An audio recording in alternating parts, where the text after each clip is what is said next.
Hello, everybody, and welcome to the newest indoor adventure in Exodus, Part 7, Episode 49 of the Four Keeps Adventure series. Today is July 22nd, 2019, and you are loved. That is a very important thing to remember, and I feel like it is especially important to say on today of all days, because they just announced the Mr. Rogers trailer, which I think looks really sweet, and it kind of should act as a general reminder to everybody else who doesn't even watch this show that please love each other, please be good by each other. It's a good time when we're all cool. I'll leave it at that. Other cool things and good times that you can look forward to is that on July 27th, that means this Saturday, we are going to be doing a mental health charity giveaway stream. So, if you are interested, come by, possibly donate some money to help out the Take This organization, the Trevor Project, or if you are a new follower on the channel from now until the end of the 27th, if you follow, I will donate $1 in your name to the Tiny Changes organization. We've already made about like $5 that way, so I'm hoping to at least double that, just to generally help out with people. But if you do come by on the 27th, you have the opportunity to win some incredible stuff, such as the Mighty 9 miniature set, including the Pumat Soul Kickstarter exclusive minis. We have Elderwood Academy hex chests that we're going to be giving away, the miniature ones that have the little clip, so that way you can wear them on your backpack to cons and stuff, as well as a bunch of minis, pins, copies of books. We got all sorts of stuff that we are going to be giving away on Saturday, so just be sure to come on by and help support a great cause. We also have merch. So if you go to bit.ly/adventure merch, you can pick yourself up something nice, whether it is a poster, a tank top, a t-shirt, a sweatshirt. We got mugs. Not only do we have this little rinky-dink mug, but we also have its bigger, more badass brother, the bigger Battler mug. It's 15 ounces, holds a lot of water. I do my best to stay hydrated with it on the shows, as well as off the shows, because again, 15 ounces is a good mug.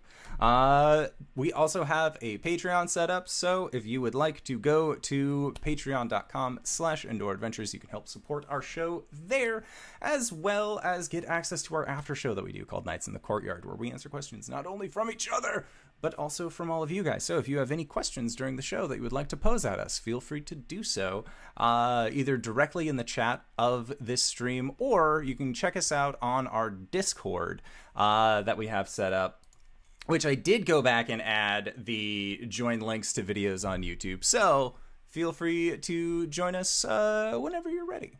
We'll be here waiting. And speaking of being ready, RJ, who are you playing tonight? Hey everybody, I'm RJ and I'm playing Caelum, the Shatterkai Cleric. Hi everyone, I'm LBHackEmUp and I am playing Gwen, the Halfling Barbarian. Hi, I'm Cyber. I play Arjhan, the Dragonborn Blood Hunter. And I'm Wings, and I'm going to be playing Coriander, the Eldrin Paladin. And my name is the Indoor Adventurer, and tonight I shall be your Dungeon Master. So, last where we left off, you guys had been traveling through the crystal forest area, leading up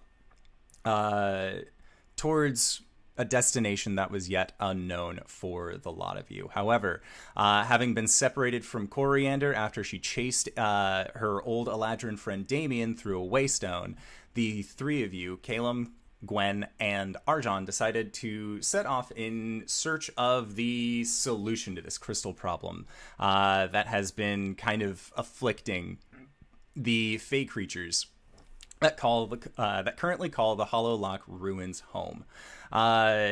After you had trekked through for a little bit, you ended up discovering a flock of ravens that manifested themselves into the form of your dear friend Cori, who, having gone through the unstable portal that Damien was traveling through, got rocketed out into a field of snow and met with a fate before meeting up with the Raven Queen, a very terrifying, not exactly stable deity who has her domain over the dying. And seeing as how Cori, in her take, was not dead yet, that moment has been extended. But in doing so, all of Cori's seasonal forms, spring, summer, fall, and winter, have all been removed, leaving Cori more a revenant of her former self than she would like to believe probably yet.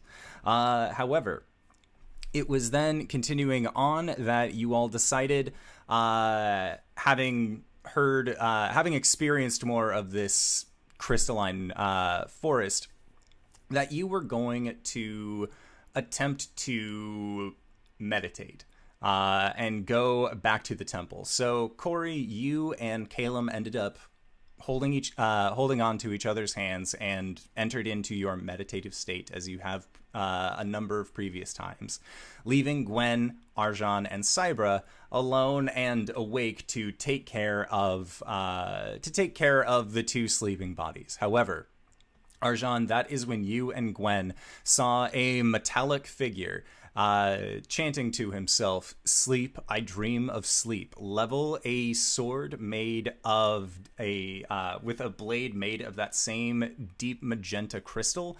Level it towards Gwen, and you watched as Gwen fell asleep next to you. It was at that point that the metallic figure said, if you wish to free your friends, come and find me," encasing himself with these same magenta crystals, and when they dissipated, there was a cavern leading downwards. Arjhan, we are going to be starting with you, as you have just watched this figure cause your friend to drop and fall asleep while sitting next to your two friends who are meditating. And Cybra goes over and starts nudging Gwen, but does not seem to get her to wake at all. What would you like to do? Well, first off, I would also like to try to rouse Gwen, see if that does anything. So as you attempt to rouse Gwen, you see that as you're doing so, her eyes kind of loll back in her head a little bit, and she seems that she is in a much more deep, slumbering state than you initially thought was going to be capable via this magic.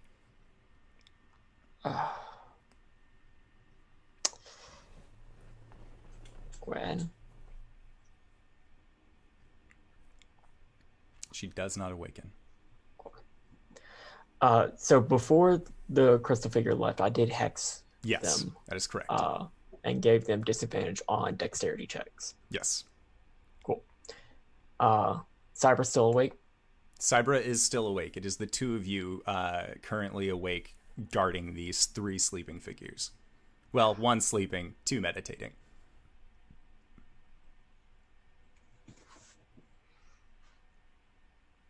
Cybra. Can you stay here and make sure nobody gets close to any of them? Cybra just nods. Good girl. And I'll follow into the cavern. Okay. As you are nearing the entrance of the cavern, you hear what sounds like a cracking noise. But it is more similar to porcelain cracking and breaking than it is the gems that you've heard previously, as well as a rush of hot air coming from behind you. And as you turn and look, you see that there is a shadowy form that is in the long, extended shape of a more draconic-looking humanoid that you would recognize as a creature that you have seen in your dreams, Newell. And this shadowed figure, it does not seem to actually manifest, says, "How shall I help best, my lord?" My time is limited. What can I do? I don't know. Do you have any suggestions? I'm about to follow some Servant of Dindar to try to wake my friends up, get them out of whatever's happening here. Do I know that this is Dindar? Have people like said that to me? Yes. Cool. I cannot go with you, my lord, but I could provide some assistance. In what way? You see its shadowed hand extend over towards where Caelum is. And as it does, it pauses and looks at the group, and you hear, you almost feel like this form is smiling as he watches its eyes scan over Coriander. Just seeming like there is a bit more recognition on Newell's end than with anyone else. But as it does, with arm extended, you watch as shadows creep off from below and actually extend out towards Caelum's bag. And then its arm recedes, and again with the shadowed form, and it says, hopefully this will be enough. Should be powered for 8 hours. Anything after that, and it'll return to the way that it was. I'm sorry, what? And as you say, I'm sorry, what, you hear as Caelum's bag begins to shift and move. What the hell did you do? What the hells did you do? I've given you an ally, my lord. Now, Lord Agravain is waiting. My apologies. And with that, dissipates back, and you hear that same kind of shatter breaking sound as a fiery portal actually opens up in a split behind, and it almost seems to just draw this smoke figure in. And you continue to just hear as Caelum's bag begins to shift and move.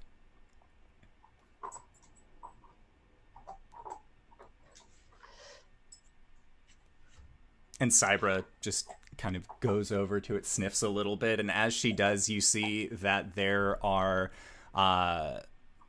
4 tiny metallic claws that actually poke out of the burlap and then begin dragging themselves down the side of the bag. As Cybra comes back around you, she does not exactly know what to do about this. Did they say that this was an ally for them or for me? For you.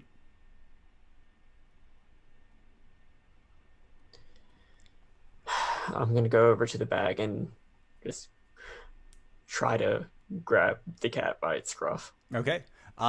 So if you will remember, the cat actually does not have any scruff. Its form was completely melted away. The only thing that remains is a metallic skeleton of this cat. So as you go to grab it, you feel your claws just kind of sink around one of its back rib bones.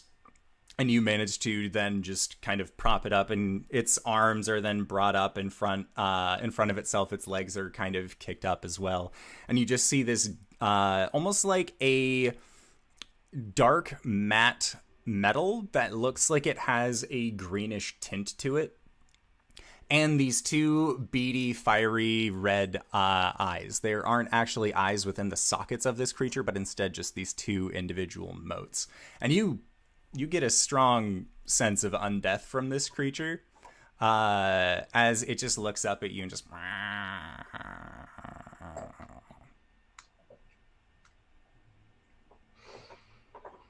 Are you actually going to be of any help, or do you just...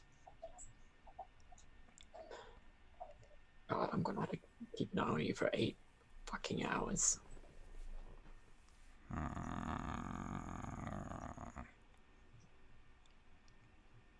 And with that, you see that on its claws, they begin to radiate with a very vibrant purple color, and it seems like they are actually staying on what looks like almost fire coming off of its claws.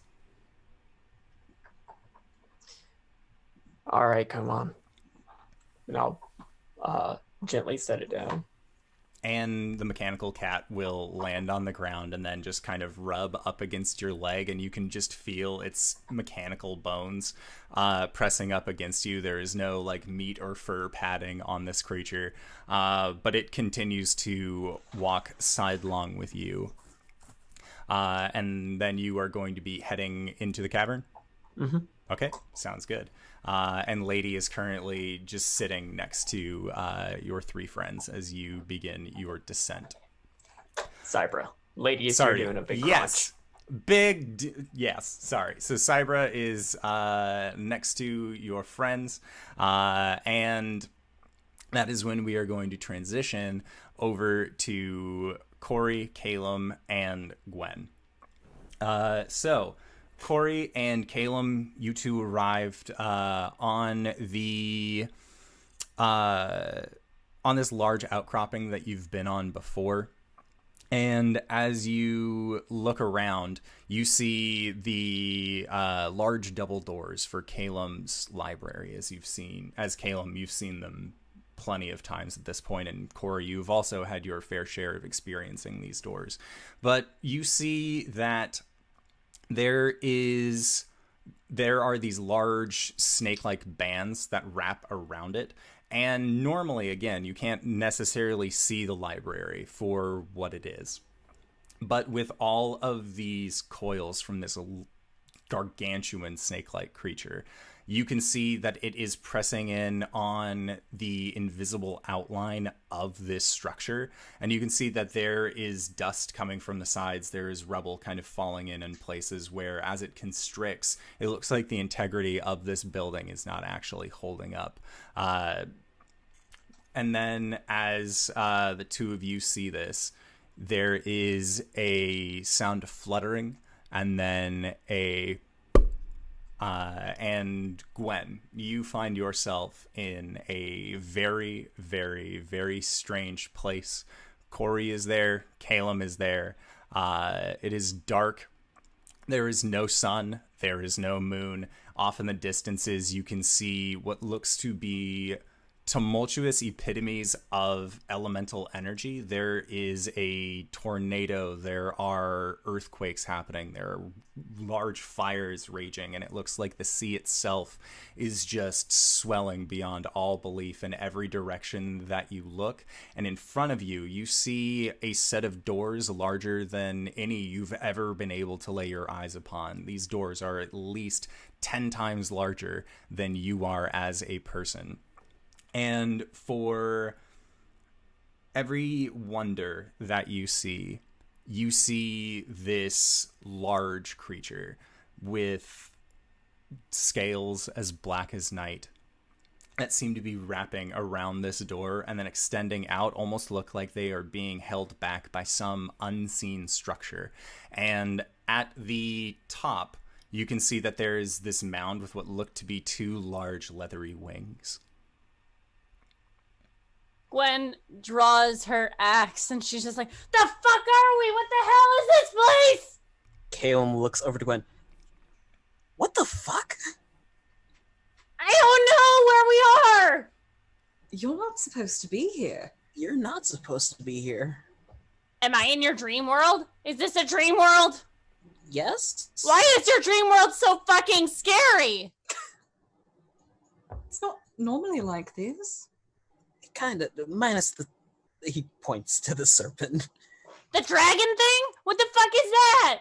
Does That's it your live here? god. Is that your god? That's not my god, that's a god. I mean, yes, that's new.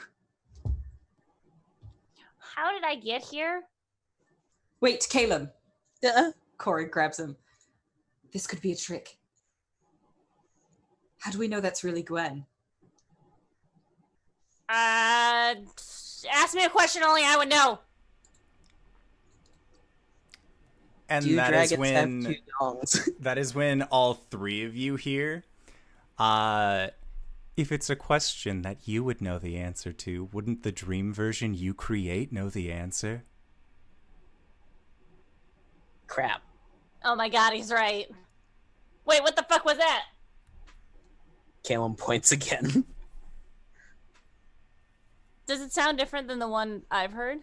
It does. Who's that? That's Dendar. Why does he sound different? I go by many names, many faces, many terrors. All through the night, people scream. People cry different names. But always... You know what? I make people scream names too, okay? I'm not that special. Okay, it's Gwen.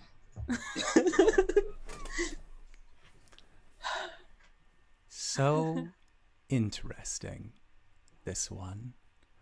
I was not expecting to see you here. Yeah, well, I'm the secret weapon, so, like, be afraid. Caelum, what the fuck is going on? I think you just painted a target on your back. That's alright. I'm the one who takes all the hits anyways. I don't think you could take this one. I divine sense the snake. You get a mixture of celestial, fiend, and aberration, all in various quantities. I can't sense aberration. Oh. But celestial and fiend? Yes. Alright. Cori's going to draw her sword, activate it so it sheds moonlight, and point it at the snake and say, "You're not welcome here." Yeah, fuck off! Caelum. This is your dream, kicking the fuck out! It's not technically my dream. It is a space. That you created, right? I don't know if I created it, but the best that I can affect it is read a book and open those doors. Have you tried to affect it more? Have Yeah, you the tried last time opening the doors? I no. The last time I tried to, cast a spell, it turned into a handful of snakes. So Good news! I don't cast fucking spells. Let's do this, bitch. Gwen starts stomping down. I grab her by the back of the Wow. hair. Real Hey, quick. hey! Watch it. It's not you comb it. But it is sacred, so please don't touch it, okay? Oh, I'm sorry. This is worth a lot of money. Do you not recall what happened when I sold it? Someone fucking ate it, so it can't be that bad. You sold your hair? Yeah! Oh, Guys! sorry. Sorry. Yeah, no. Well, I mean, we're either gonna deal with this bitch or we're not gonna deal with this bitch. What are you gonna do? So, well, for one, Dendar, I think we win your game. We found you. Yeah! That you Hide and did. seek is over. Now we play a new game. Oh, fuck. Alright, I got a game. It's called Hide the Pickle. How do you play this game? Can you take human form? And you see that shadows from the base coming off of this door begin to slither out. And it seems like they are coming in droves, and then eventually you watch as these slithering shadows coalesce into a form in front of you, and you watch as they raise up, and seeing as how you are a halfling, Dendar will make themselves appear in halfling form in front of you, and you see the halfling that you see looks very similar to you, but they look younger, more by a kind of family association, not necessarily you as a younger halfling. All right. I mean, I can work with this. Guys, I don't know if this is a good idea, but I'm willing to go for it. And their hair is, where yours is that very nice, brilliant blonde, theirs is jet black. And from the Elemental Royal off in the distance, you can see that it almost reflects purple. Gwen, you're not gonna... What exactly are you going for? Gwen! I mean, maybe it just needs a hug, okay? Look, I'll be really gentle, okay? Unless you like it the other way, then I won't be really gentle. Oh, no. Is this a hugging game? I mean, God. there's hugging No, involved. You don't want to play a hugging game with a giant serpent. Yeah, well, okay, you know what? I'm trying to willing give to a hug try. to the world. This is more like an intimate hug. Is my hug not going to be intimate? I mean, it depends on how much penetration you're gonna do. Okay. Cori is going to step up and hold that sword to the halfling form and say, "What game do we have to play to make you leave?" It's simple. Open the door. To the library? Yes. That's You're not bad. allowed in there. I don't have the key, but someone does. And I'm trying to play nice. Hey, man, he's trying to play nice. Why do you want to get into the library? Because I hunger.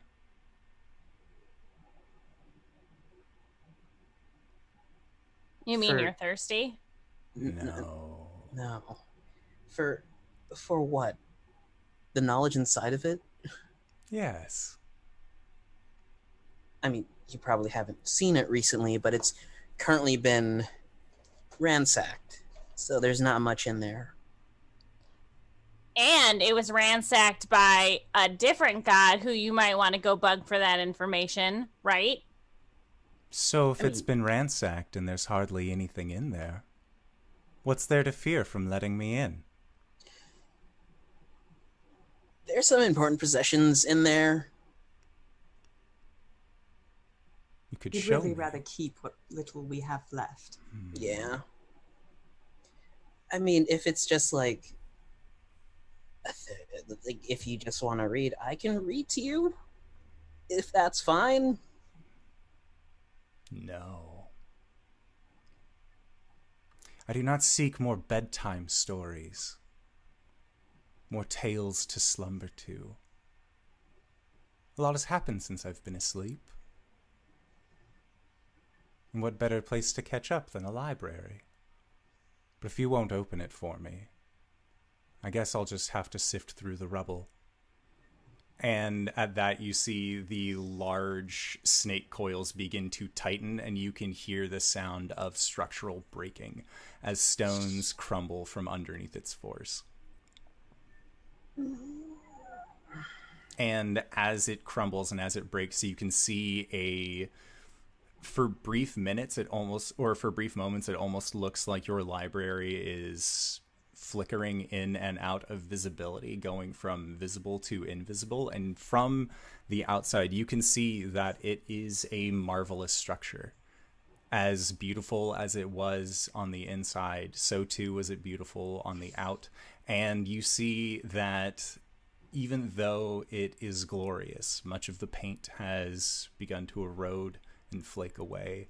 And it seems like there isn't as much care or attention that has been paid to the outside as there has been the inside as of late.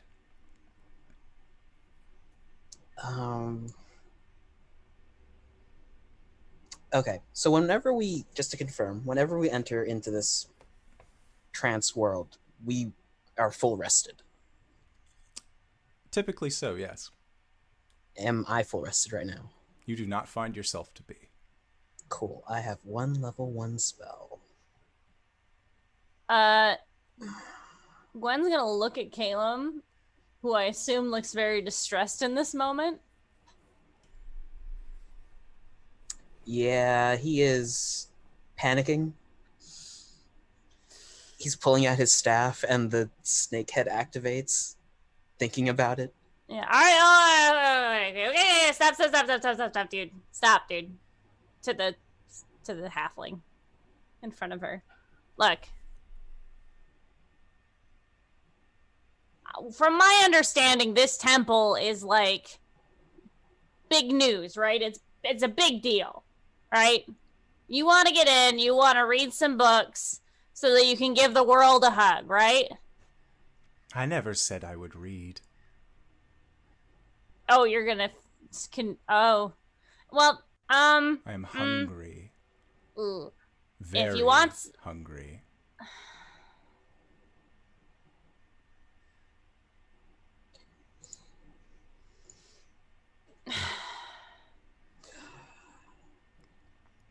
All right.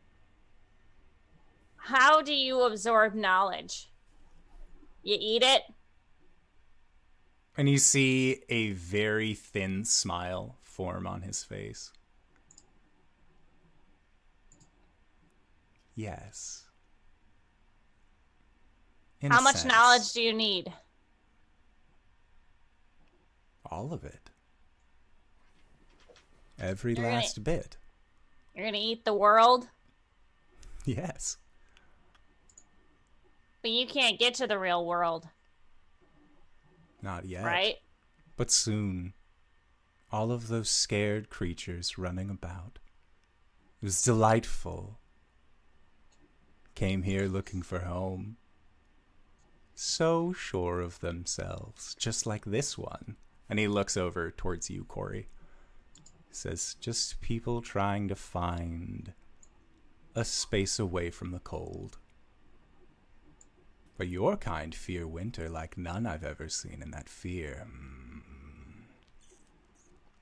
delicious in its own sense.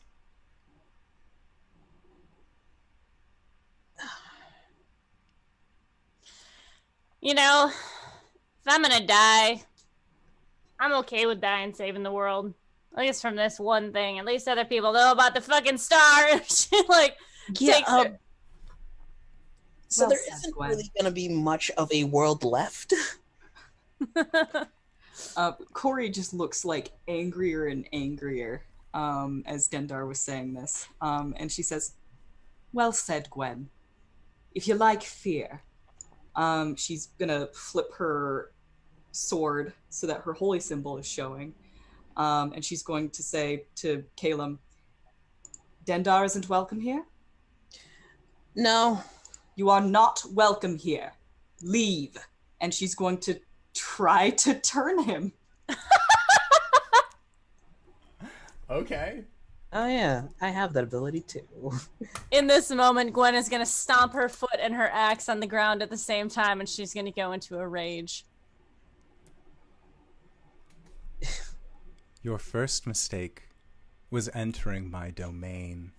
He got a natural 20 on his save. Can I also channel my divinity? As you begin, you hear the cracking and the breaking noise once more, and this time you see that the scales and the scaled form of Dendar wraps tighter and tighter around the library until you watch as its walls crumble and break in. You watch as the higher towers end up tipping over. Any of the walls and the gates all crumble and break beneath its pressure. And you, the figure in front of you begins to laugh. This is my domain. You think you have power here? That's cute. That's very interesting. And at that, their figure turns to darkness and forms onto the ground, and you watch as they recede into the large shadowed form. And as it does, Caelum, you felt this feeling once, many times before, but never like this. As you feel the ground begin to shudder and break out from underneath you, as the three of you find yourselves falling. And you look out, and you look over and you see that the crumpled remains of the library are also falling and tumbling, as books and orbs and other things that have been used to maintain and preserve all crumble and collapse with you as the three of you begin to fall. I would like to try something. Sure.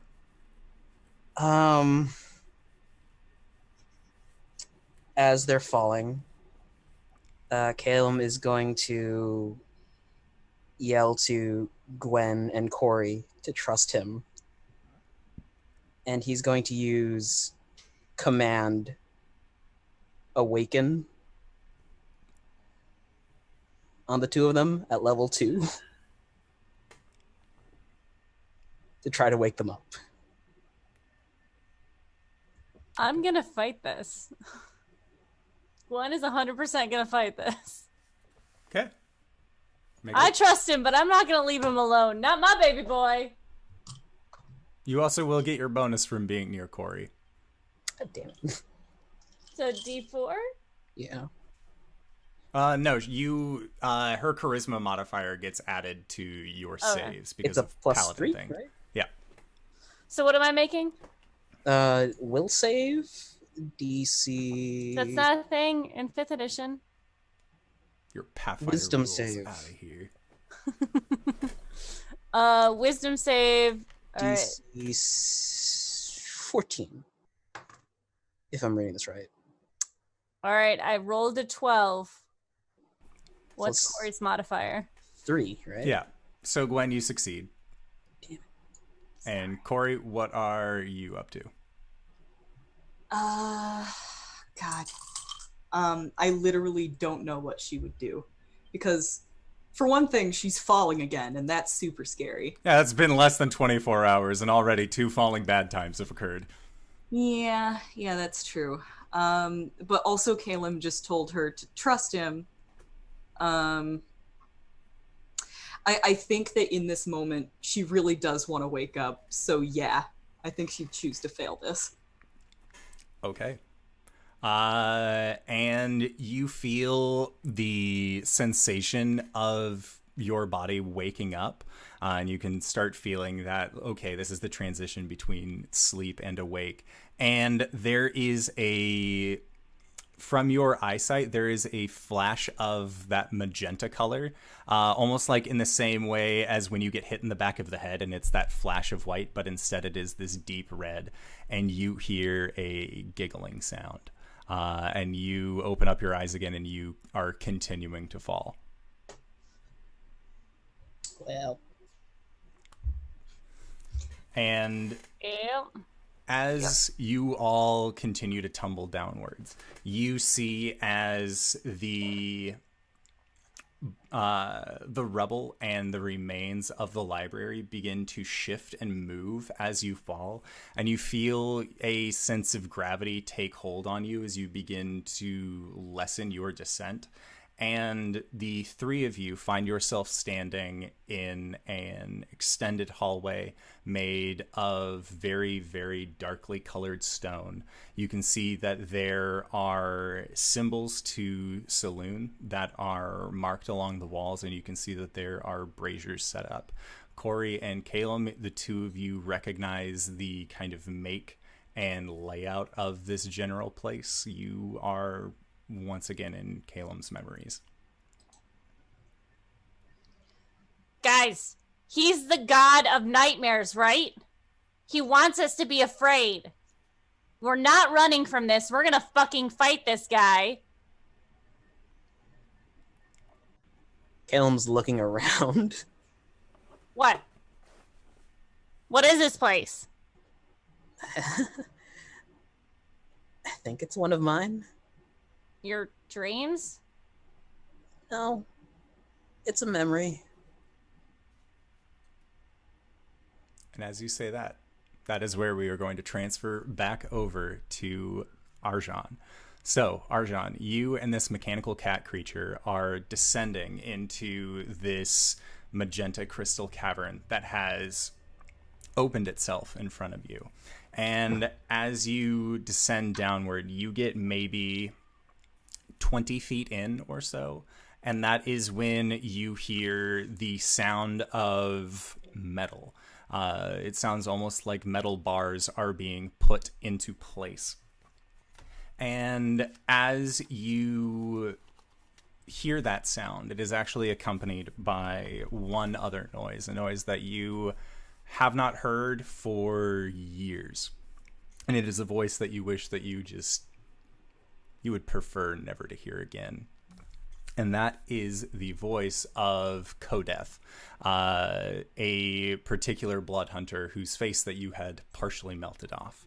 And you hear, that's where the eyesore belongs, locked away like the monster that he is, coming from behind you. And as you turn, you see that you are standing in the steps that actually led down initially into the mausoleum where you had been trapped as a young blood hunter.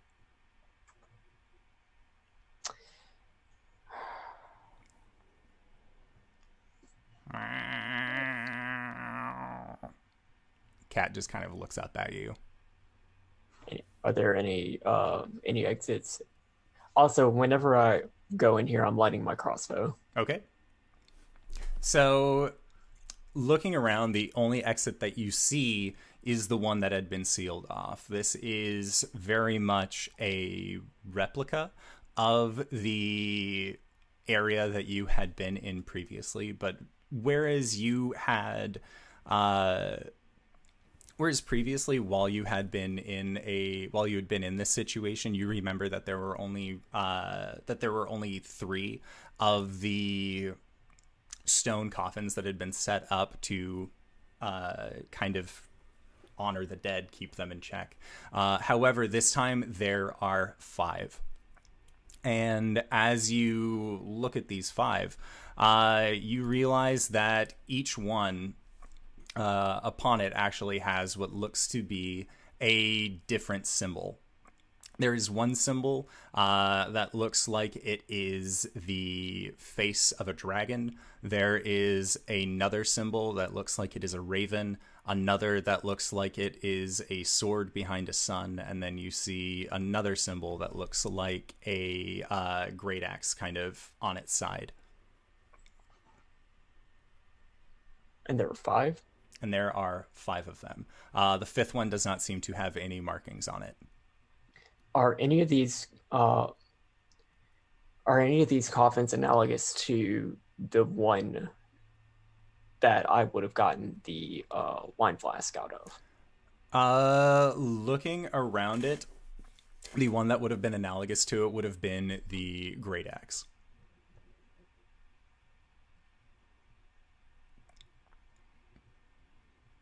And as you are taking stock of these different coffins, you actually hear them beginning to shift. The front plate actually pops up a little bit and then begins to slide off to the sides with a very heavy... And as it falls and tumbles towards the ground, there is a billowing of dust. And you see from each of these coffins, a figure steps out. And from the coffin that had the battle axe on it, you see what looks to be a halfling-sized individual made entirely out of crystal with a large wielding a two-handed great axe in their hand, which seems very odd.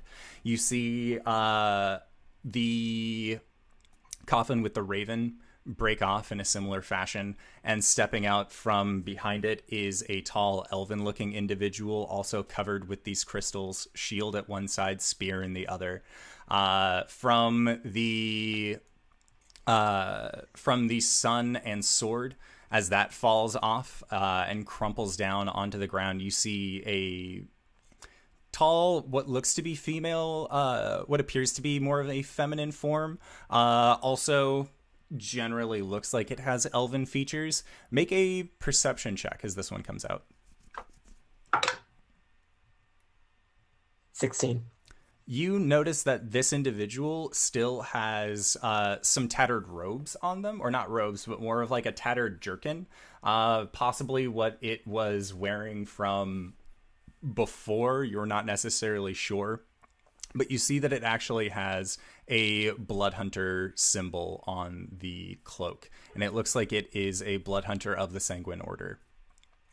And with a much louder, thunderous breaking sound, you turn off to the side and you see a a magenta-colored, gem-encrusted, much larger size, almost replica of you. You see that there are horns made of crystal that are coming out to the side. There is a long, thick tail. But rather than having a crossbow, it reaches onto its back and pulls out a greatsword, takes it into both of its hands, and then levels it towards you. I'm going to need you to roll for initiative. 14. Okay. Sounds good. So, you said 14? Yep. All right. And Lord Dickhead got a 3. And then... Okay, so...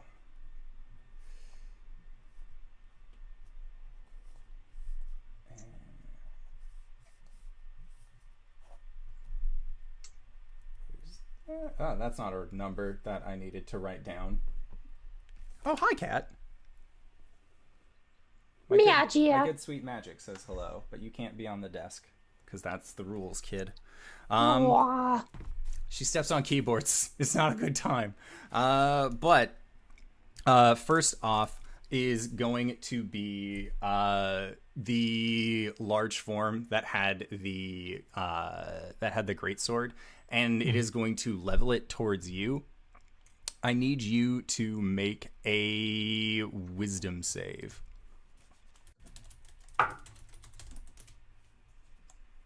8.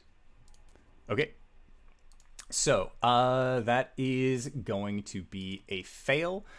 So you are now going to be under the effects of a compelled duel spell.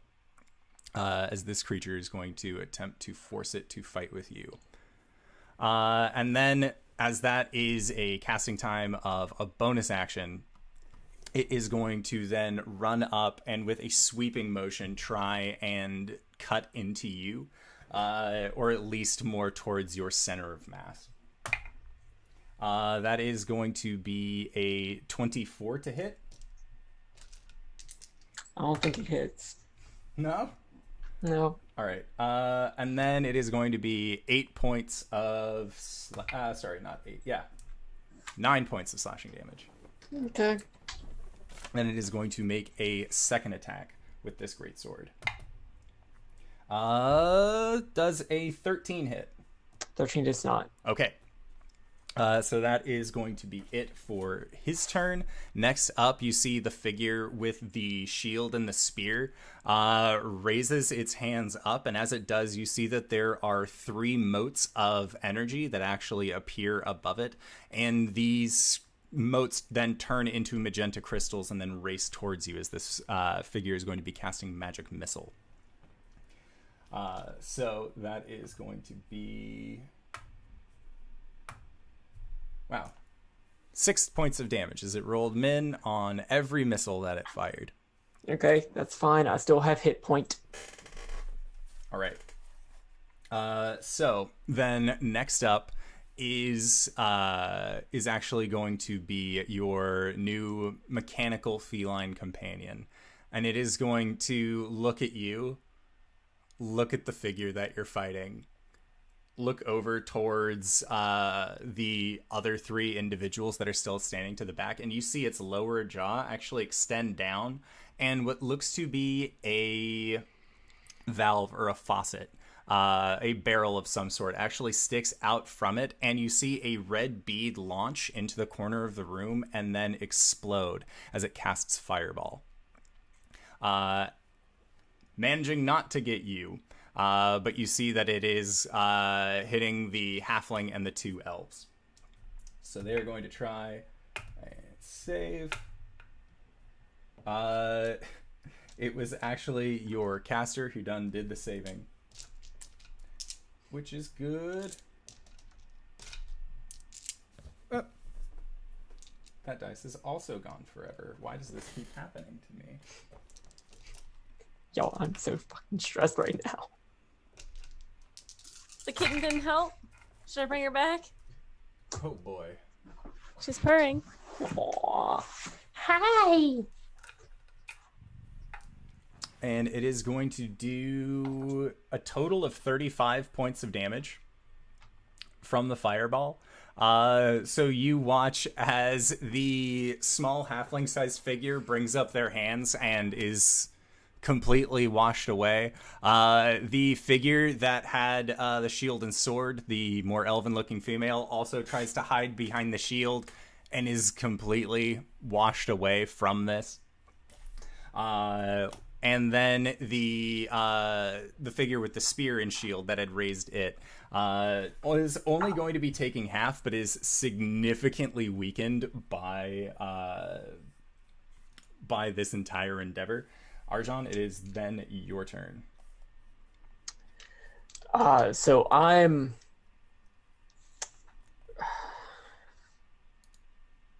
in melee with Amethyst Arjhan, right? Yes. Okay, so I'm going to load the crossbow with walloping ammunition. Okay. And take a point blank shot at disadvantage, I think. Yep. Okay. 21 to hit. Yeah, that'll hit. So he needs to make a strength check. Yep.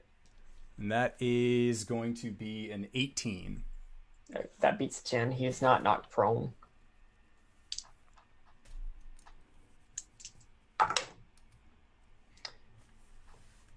Is he resistant to fire? He is not. 13 points of damage. Okay. Sounds good. So then next up is... second shot. Yes. That natural 20 would have been great.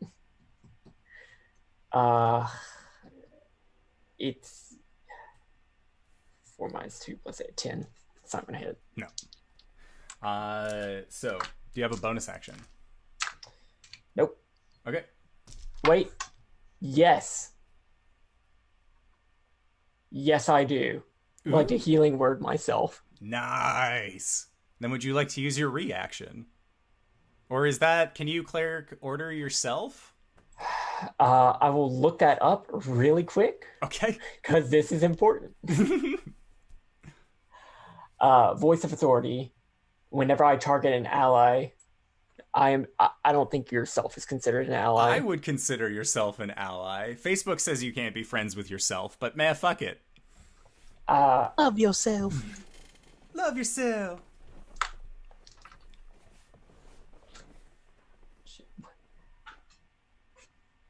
3 points of healing to myself. No. 5 points of healing to myself. Ooh. So I'm back up to 6. That's pretty good. I wouldn't be able to take a shot anyway because of loading. Okay. Got it. Sounds good. But, yeah, that's fair. So then next up is Big Beefy's turn. And he is going to try and swing out towards you.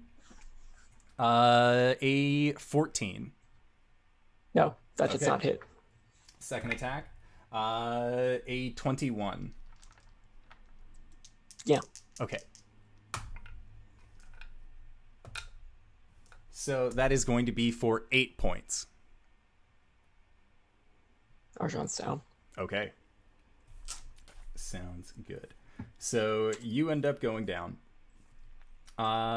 Then next up is going to be the Caelum looking motherfucker, who is going to use his magic out towards the cat, and do another version of magic missile. Does much more this time. Luckily, it's a sturdy cat. It takes a total of 12 points of damage. I don't have a cat on my inventory sheet. That's okay. He is not your average cat, so he cast a fireball earlier. I've been keeping track of this on the sides. Right. So then next up, it is the cat's turn.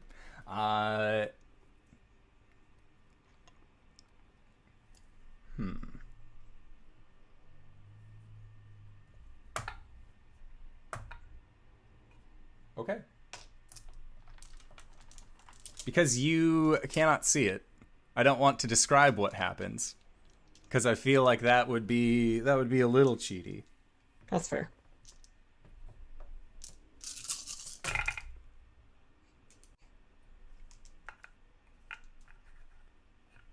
Just looking for a very specific number.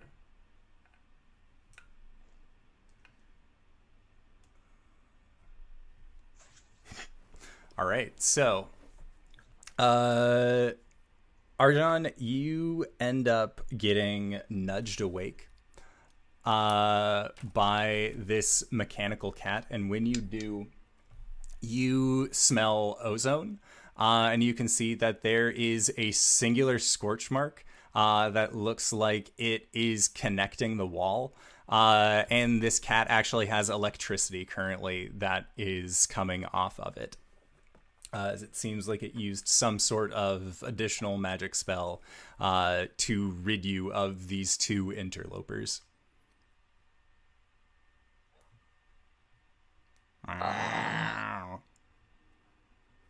What am I at? You will be at, we'll say 10.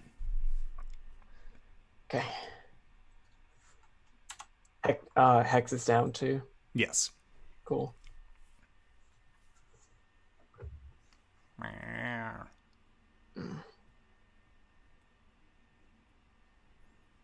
And as you kind of pick yourself up back onto your feet, you see that the fifth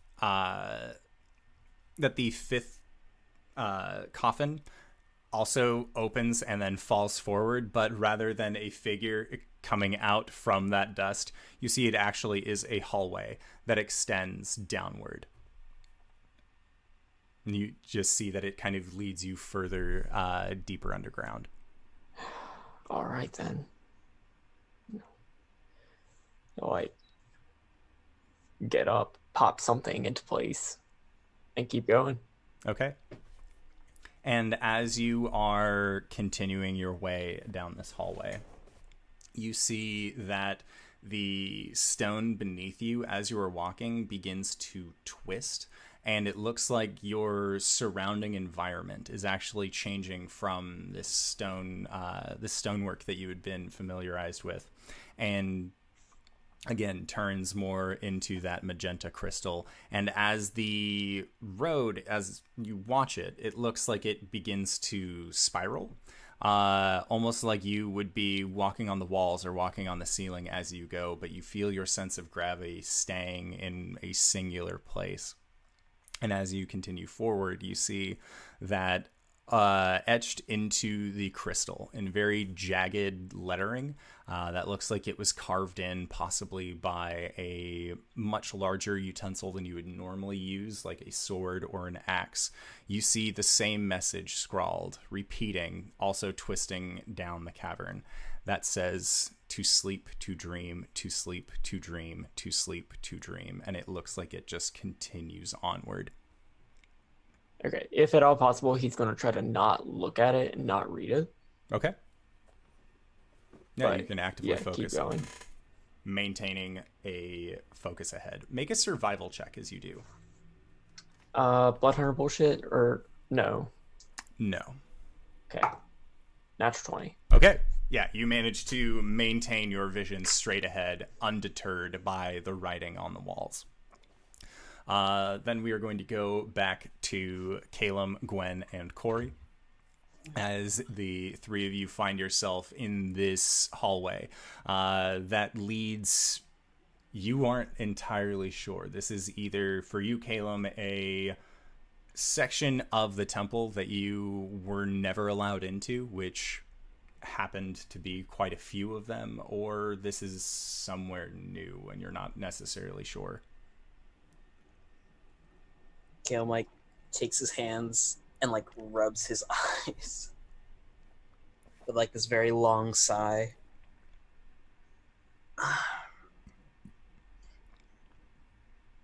You all right? I'm dealing with a lot right now. Caelum, what happened to you here?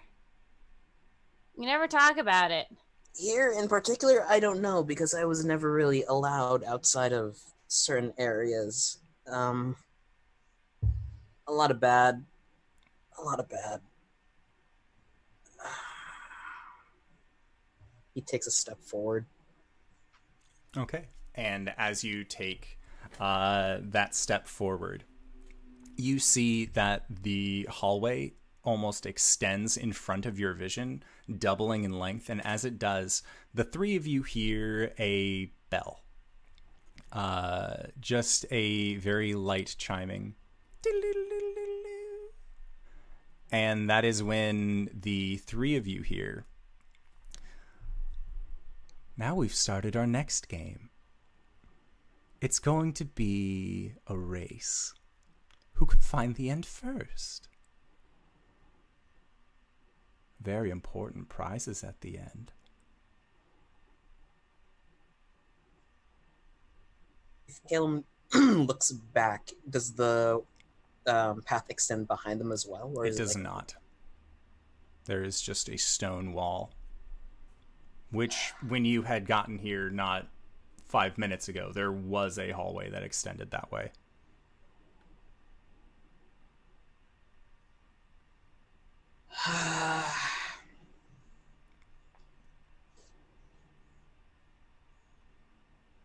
Let's go, bitches. Caelum drops into like that 3-point running position that he's seen. Are we actually gonna run? Shit. And as you get into your 3-point run, and Gwen, you kind of sidle up to start running as well,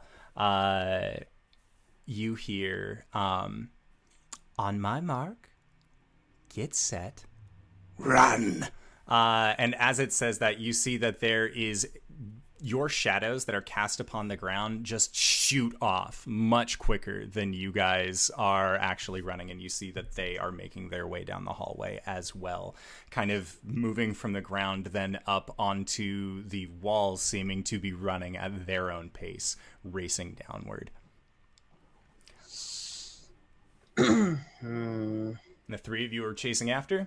Or Cori, are you just, nope, I said Dendar had to leave, so I'm going to stay here. No, I think she's gonna. Yeah, no, she's running with them for sure. Okay. So as you all run, as you get to your first corner, you see that it is going straight, and then immediately it cuts back onto the right hand side, so you kind of have to come to a skidding stop in order to make your to make the turn correctly, as it is just too wide or too narrow to actually do a very quick turnaround. But you see that your shadows are undeterred by this, and they are also continuing to run as well, just gaining or getting more and more distance from you.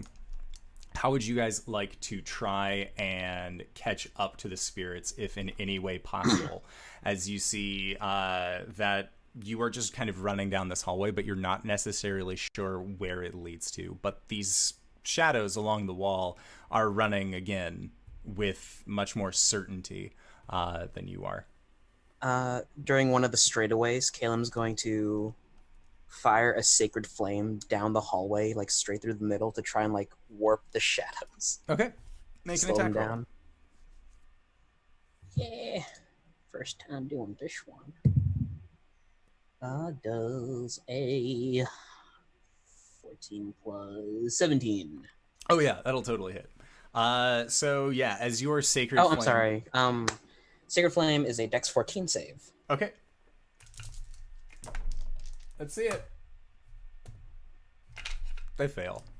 So yeah, as this sacred flame comes up, you see these shadows actually bring their hands up, and they seem to stop in their place, not wanting to take these ill effects. But then you watch as they kind of twist down onto the ground, and then kind of just sweep around it, not seeming to be fully deterred by this.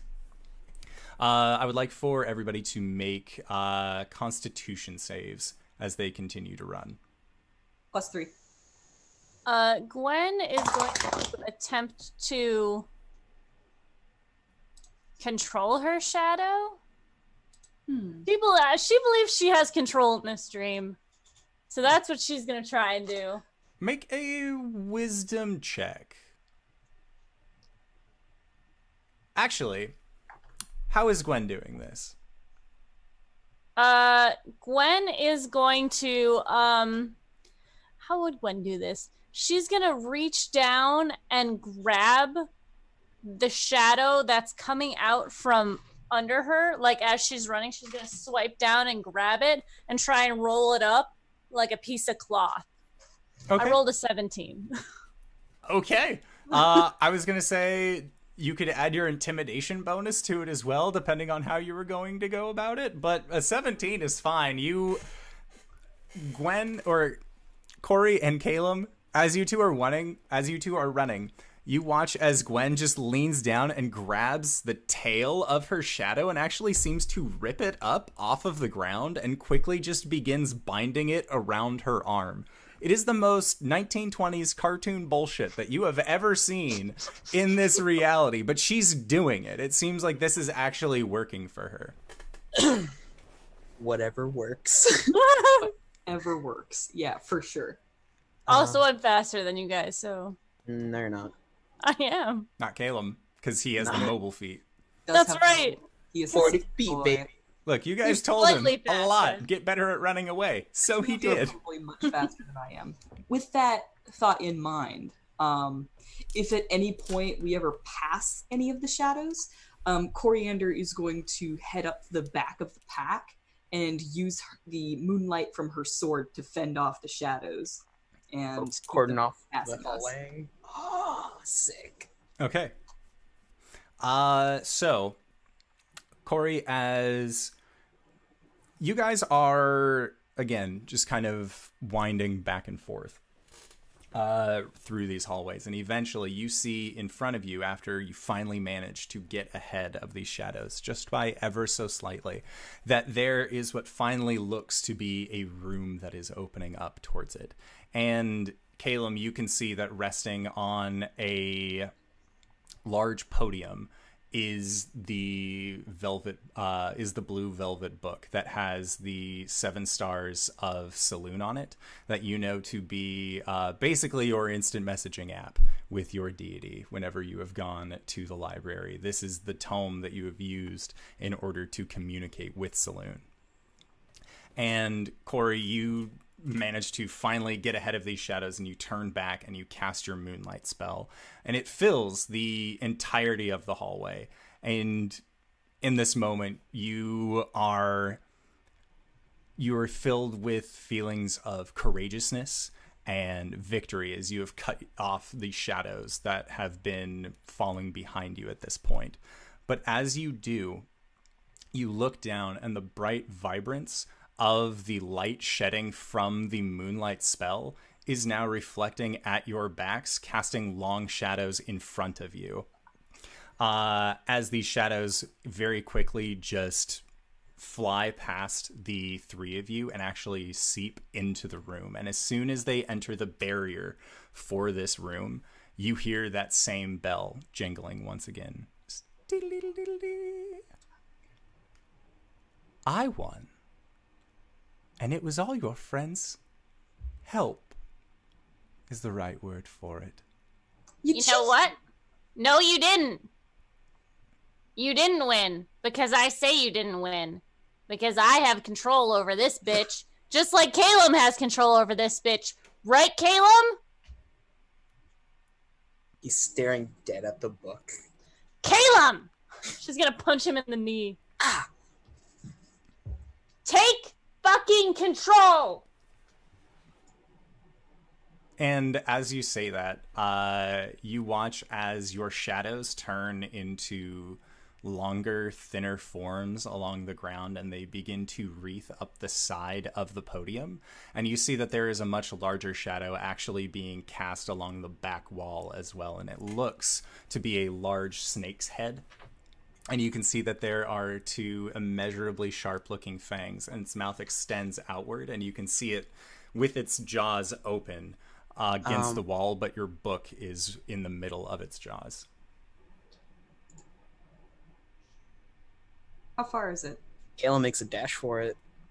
It is at this point 40 feet away from where you would be, as you would try to hold back far enough to cast your moonlight. So, Caelum, as you rush for it, you watch as the jaws clamp down, and as they do, the book is swallowed in darkness, and the ground begins to shake underneath you. Can I cast a spell with the action time of instant? Which spell? Magic Missile. Okay. Cool. I cast Magic Missile on the book. Oh, damn. Okay. Sounds good. 4, 7, 13 points of force damage. Okay. Or no, this is piercing damage. Sorry. Yeah, so you watch as all of these spears and pikes and halberds just sink into this tome, and you hear a cry of pain unlike that you've ever heard. And then that pain is silenced as the jaws come down around the book. And that is when, again, you feel the ground beginning to rumble beneath your feet. And you watch as behind you, one by one, the braziers and torches go dark. And it seems to be coming up onto the lot of you. And when it does, you see that there is just the one brazier that is next to you, and you hear the sound of a door shutting as the door to the room that you had rushed up to actually shuts in front of you, leaving you three in darkness once more. And that is when you hear something very, very out of place, given your circumstance. You hear the sound of pan flutes, but they don't seem to be playing happily. They seem to be rather somber. You hear the sound of smaller sized string instruments that also seem to be playing at more of a dirge-like tempo than anything more revelrous. And as the lights begin to grow and glow around you, you see that there are evenly placed sconces along the walls. There is a large wooden room that you see yourselves standing in. You see that there are balconies on either sides, and there are two doors, one on the right, one on the left. And in front of you, on a raised platform, you see that there is a smaller sized coffin. And there is a picture of a very elderly looking halfling man that has been placed up next to the coffin. Gwen, you would recognize this to be your great grandfather. Okay. And that is when the three of you begin to hear a rhythmic sound. It is almost like a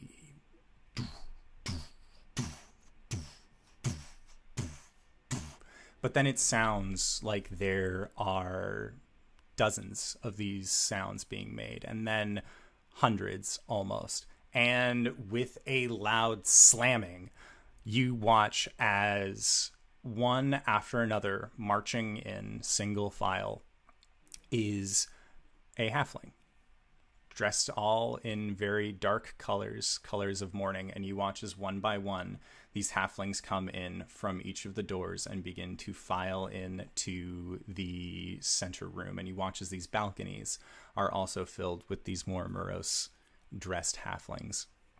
And you hear a collective wailing from each of them. And as the three of you kind of stand there and take this in, Gwen,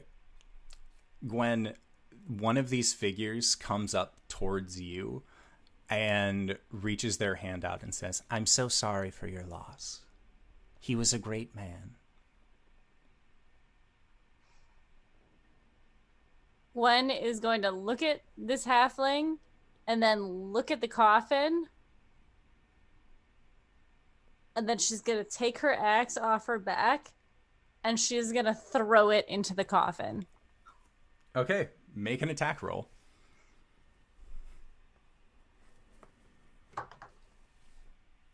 That's cocked. It's a 4. It's a 4. Okay. Plus 5. 9. To hit a Okay. coffin.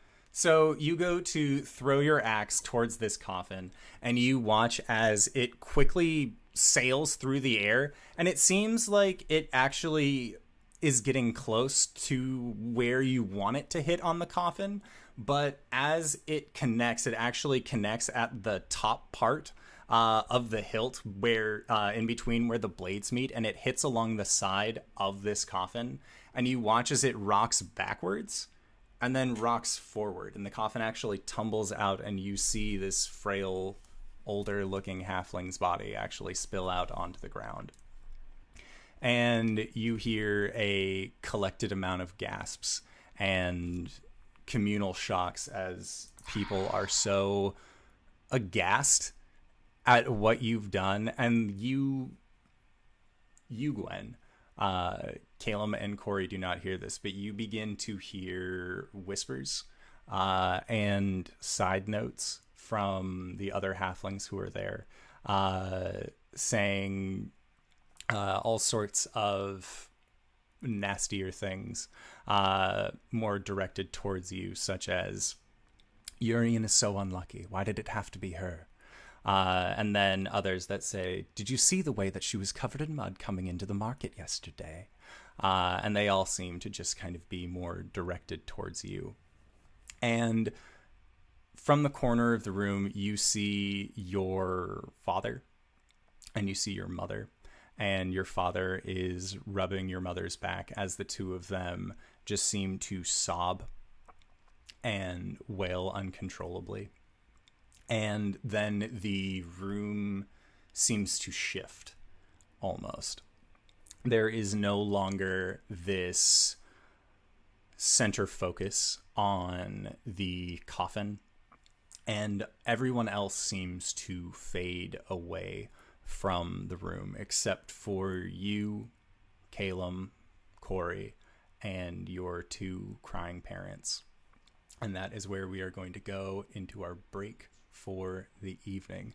So I would like to say thank you to everybody who has decided to stop by and join us as we head into the dimensions of the Nightmare Serpent. And we are going to try and be back in 5 to 10 minutes. So don't go no place unless it is to grab a food, grab a drink, grab a friend, and possibly go to bit.ly/adventure merch, pick yourself up something nice, or leave us a review, depending on where you're watching this, whether a VOD or an audio cast. Thank you to IT Pirate Now. Thank you for the follow. Kristen. Hi, Crested. We are going to be donating $1 to the Tiny Changes organization in your honor. So thank you for helping make a tiny change in somebody's life. And we will see you guys shortly. All right, everybody. Bye-bye. Hello, everyone. I'm Emily, and I'm so excited to speak to you about a fabulous event we'll be running this Saturday. We're going to have so many guests and so many wonderful games. Indoor starting out the day at 9 a.m. Pacific Standard Time with power outage. And then we're doing Dungeon World run by the wonderful Greybeards Tavern. And then a lovely young lady named LB is going to be running Kids on Bikes at 3 p.m. Pacific Standard Time. And then Indoor will be rounding out the night with Dungeons and Dragons at 6 p.m. So please, please, please stop by and please donate, because the people will need it. Knowing Indoor, they will definitely need it. Emily, What? this isn't our continuity. Oh, I'm sorry. We've got to go. Bye. What the fuck just happened? A message from the far eastern shores. Thank you. Yes, we are indeed having an excellent charity event on the 27th. Y'all should stop by. Starts at 9 a.m. and goes till 9 p.m. all Pacific Standard Time. The wig was a nice touch. Thank you. It was. It's what you're missing, audiocast peeps. So, Arjhan, you are descending further into this crystal tunnel. And it is maybe after about what feels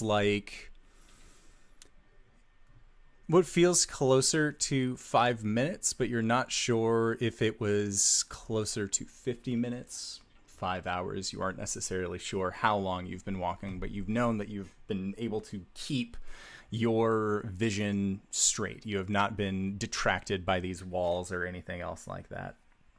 And you eventually break out from inside of this tunnel, and you find yourself in it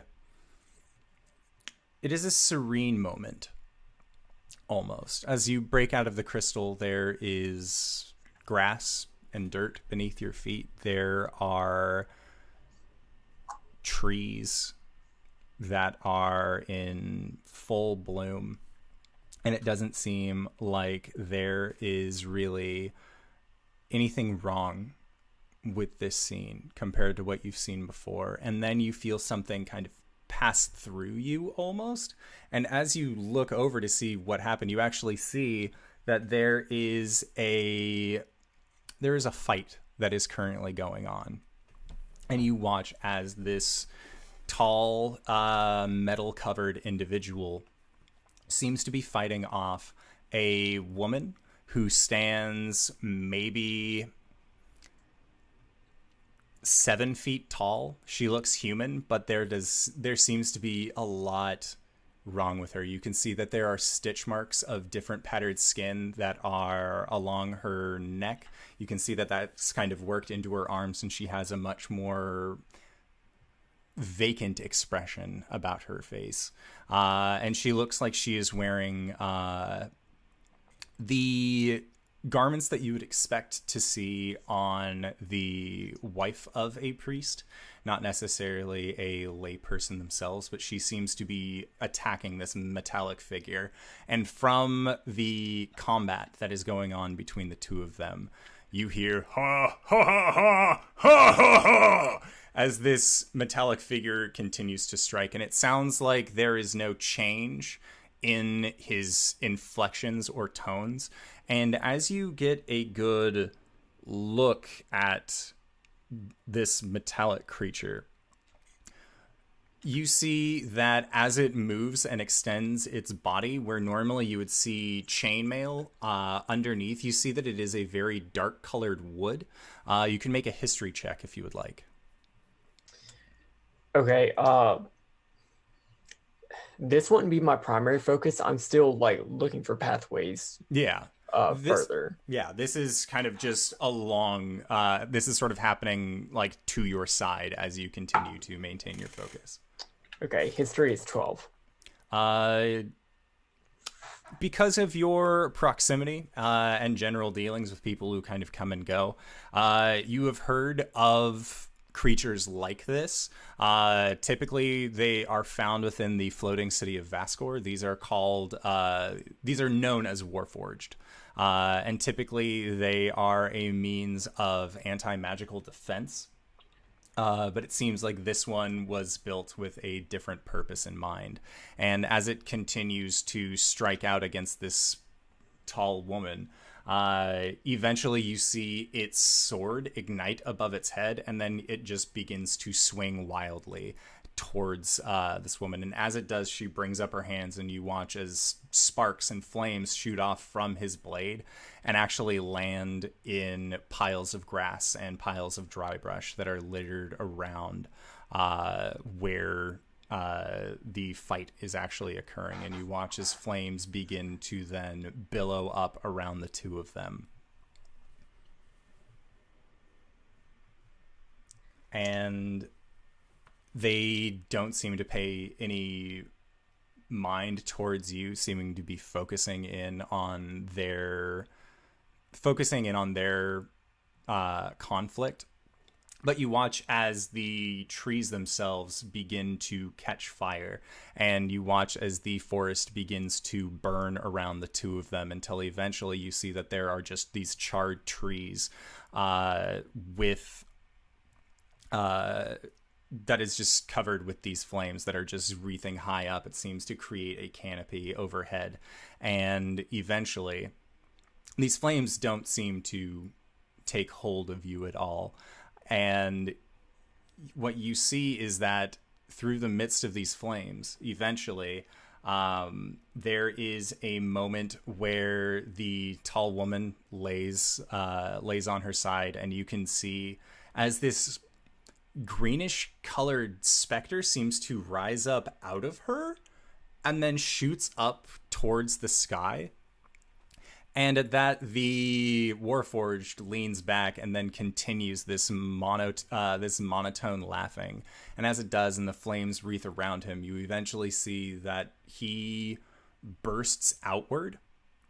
And as he does, his breastplate falling, his arms and legs rocketing away from where he is, you see that at the center of his person was this deep magenta colored gem that seems that as the heat gets to it, it explodes outward, and you actually see embed itself into the grounds and areas around. And you watch as one of those gems also embeds itself into the taller woman.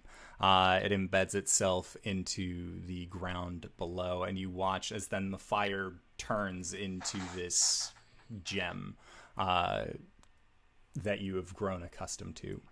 Right. And make a survival check as you are kind of surrounded by this fire and need to maintain your focus. 9. Okay. So it's a little difficult to maintain your focus on trying to find a track when the track is going from calm to hell to then nightmare. Mm-hmm. And you feel yourself beginning to wander, but luckily your mechanical cat companion is going to kind of walk in front of you and try to lead you back onto the path that it seems to be on as you begin going through this setting. And I'll just nod in acknowledgement. And it just looks up at you. Does the cat grumble as the two of you continue forward. And eventually you see that the woods actually separates into a rather pristine looking grove, or at least it would be pristine if it wasn't covered in these gems. And as you look into the center of it, there is on a pedestal this that seems to be growing almost like a vibrant flower, is this large crystal that is the same color. And you see that whereas all of the others seem very dull and matte, this crystal seems to be radiating and pulsing. And as you get near it, or at least come into this grove, you see that same armored figure come over to it as he was in this grove as well, and place its hand atop it, and you watch as some of that magic actually seeps into its arm, and then it looks over in your direction. How far is it away from me? He is, at this point, I would say about 50 feet away from where you are. Okay. Make a perception check.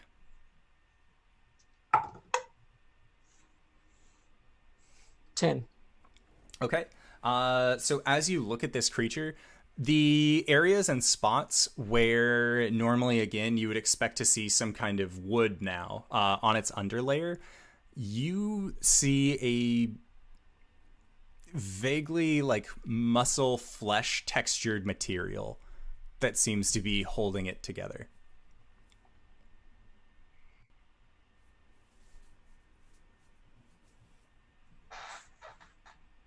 And the cat just kind of raises its mechanical hackles and lets out a small...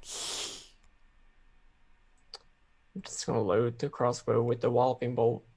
Okay. And this figure looks over towards you. And it says, "You have done well. Now we shall fight." and raises its hands up. And as it does, that purple energy actually turns into a large shield around its arm. And then he sets it down on one side, reaches to his hilt, and pulls out a sword that has a amethyst blade. Or not amethyst, that deep magenta colored crystal along its blade. And he levels it towards you as you load up your bolts. He seems to be giving you time. Very cocksure of his own ability. Oh, he's giving me time? It seems like he's letting you load, but he's just sword out, making his way towards you. Okay, I will walk up 20 feet to meet him. Okay. So you would say that both he and the amethyst crystal are within a line of me, yes? I would say yes. I'm going to need him and the amethyst crystal to make a dex save as I unleash acid breath. All right. He fails, and the crystal is stationary. So I will say that it immediately fails dex checks because, I mean, it's stationary. That's a good way of thinking. In my opinion. Mm-hmm. God damn it. Okay. How does 8 points of acid damage look? He does not like it, to say the least. And you watch as that acid then washes over the crystal and begins to seep into it. And as it does, there is a very strained sound. It seems like the entire forest around you is actually stressed from the damage that you have done onto it. But it looks like this creature in front of you has taken that damage and does not seem to necessarily be any kind of perturbed by it. In fact, you begin to hear him say, "Yes, yes, fight!"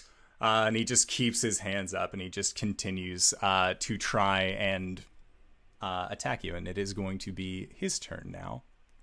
And he is going to level his sword at you. And I need you to make a wisdom save. He isn't a fiend, is he? Or an intelligence save, sorry. He's not a fiend. 13. Okay. That is just the number that you were looking to beat. And you watch as the sword itself glows with this vibrant energy. And for a moment, you feel a fear welling up inside you. And you manage to just press that down. You've managed to stay unperturbed this entire adventure. You're not going to start feeling weird and fear-like now. But this creature with his shield up and has his sword out to the side is going to begin trying to circle you. Or not necessarily circle you, but keep between you and the crystal. What would you like to do? I would like to...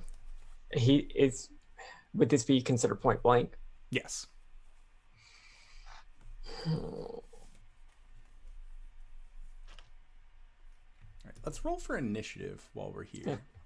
Yeah. Natural 20 plus 3. That would have Okay. been real great to have.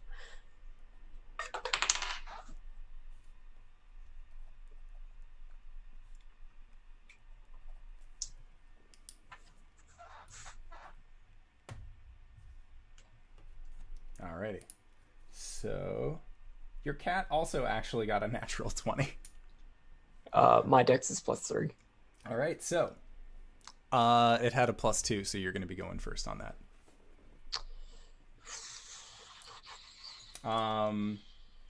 But because for just hopping into the initiative count, yeah, he did his move. It would be your turn.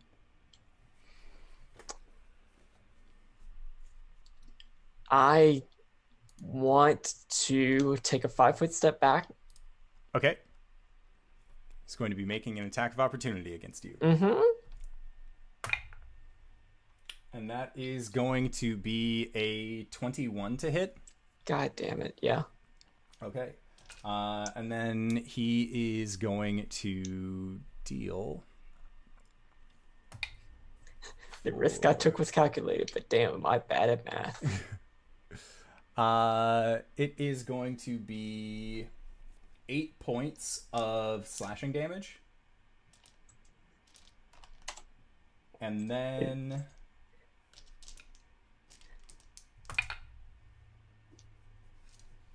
14 points of psychic damage.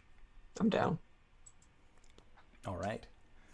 So, Arjhan, you end up going dark, and that is where we are going to transfer over to our other 3 heroes. So, inside of Gwen, as the room got dark around you and you saw your 2 parents in front of you,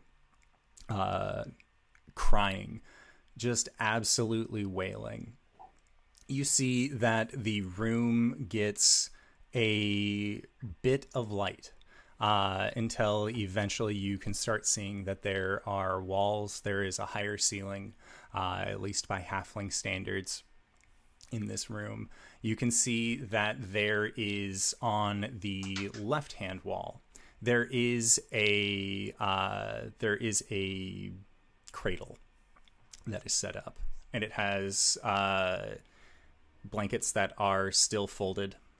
Doesn't look like it has been disturbed at all.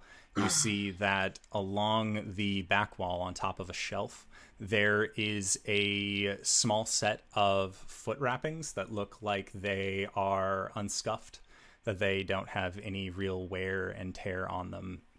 And as the room begins to get brighter, you see what your parents are crying over, and you remember that this is one of the reasons why you do not like to be around sad people. As you see that your mother is clutching to her chest a dress, and you remember that it was one of her favorites, and along the front of it, past the waist, more towards the bottom area, there is actually blood that is on this dress. And these 2 halflings are sobbing to each other. And eventually you see that their tears and their wailing begins to turn into a reddish mist that comes from their eyes. And you watch as it actually begins to fall onto this dress. And you watch as your parents actually begin to dissipate. They seem to be just turning into this red dust, but their wailing is still very, very loud. It is still very present. And that is when you watch as the 2 of them disappear, but this dress that they were holding onto begins to float up into the air. There's very clear bloodstain on it, and you watch as it is filled with a form. And it is a spectral form that looks like a younger halfling child, almost like the way that Dendar had looked when he had been addressing you earlier, wanting to know what the game was, but with more longer hair rather than the short male cut that he had before. This creature then lets out this unearthly shriek, and I would like for Cori, Caelum, and Gwen to all make Constitution saving throws, as this creature uses its wail ability. +3, y'all. Dirty 20. 13. 10. Okay, so dirty 20, 13, 10. All right, so Cori, you drop to 0 hit points. Luckily, everyone else is only going to be taking some psychic damage, so that's nice. Oh, it's a banshee. Oh boy. How does temporary hit points interact with that? Does that just nothing? Negs them all. All right, cool. All right. And everyone else is going to be taking 15 points. So I'd like for the three of you to roll into initiative. What are you doing, computer? Why are you just typing 4? I want 15. Thank you. It saw 21 Jump Street and can't stop typing the number 4.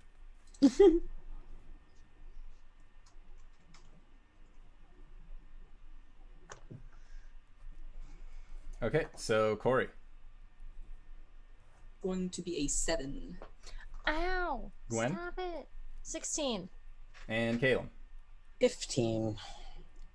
All right, so Gwen, it is your go first up. This bloody thing?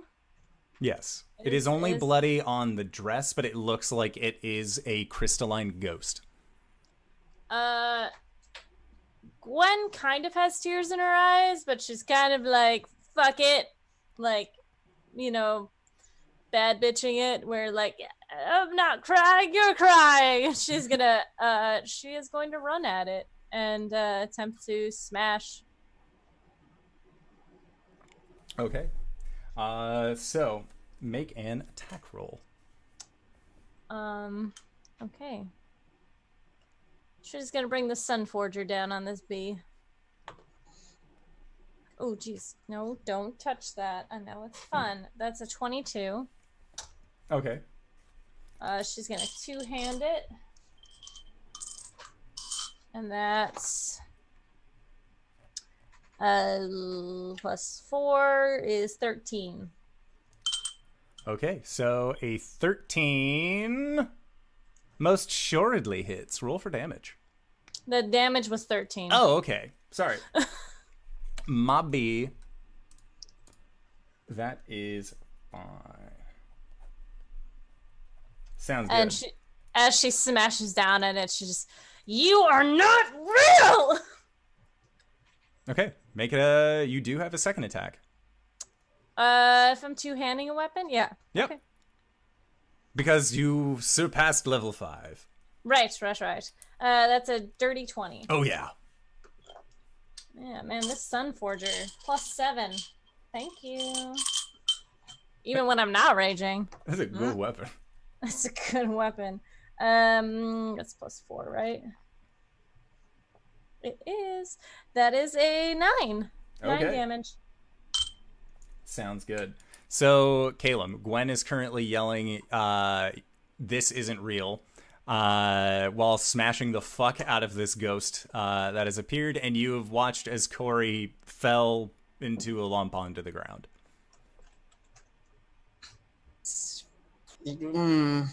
I just need to check something real quick. Cool. So, Snakehead has not gone away from initially, right? Nope. Caelum runs past Cori and, like, as he does so, like, paps her with his shield and casts a healing word. Okay.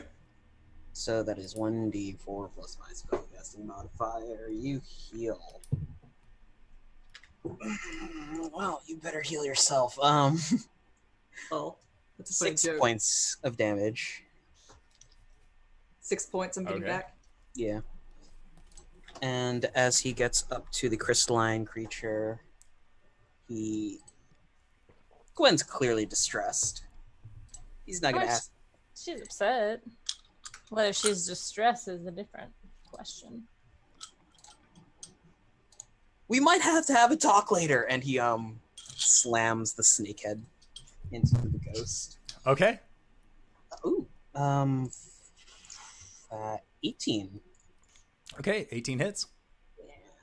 The ghosty dude takes 4 points of piercing damage and needs to make a con save if it needs to. It does not.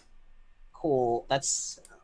As the poison attempts to rush through its veins, you just watch as it kind of sprays out into the creature and then just falls from the bottom of the dress. That was a nice attempt. I'm going to use up the rest of my movement to back off a little bit. Sounds good.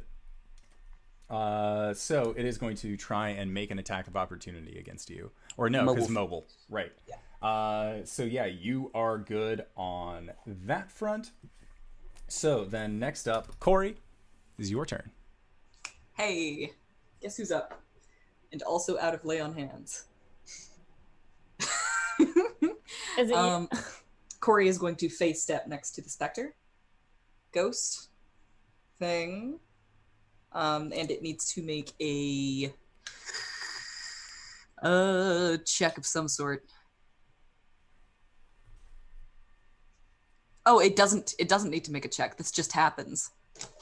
Holy moly. Yeah. That's powerful. All right. So she disappears into a void.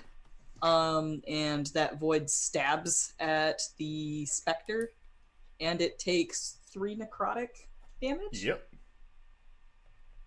All right. Well, I get my temporary hit points back. Sorry, it is immune to necrotic. Cool. Yeah. I do not get my temporary hit points back.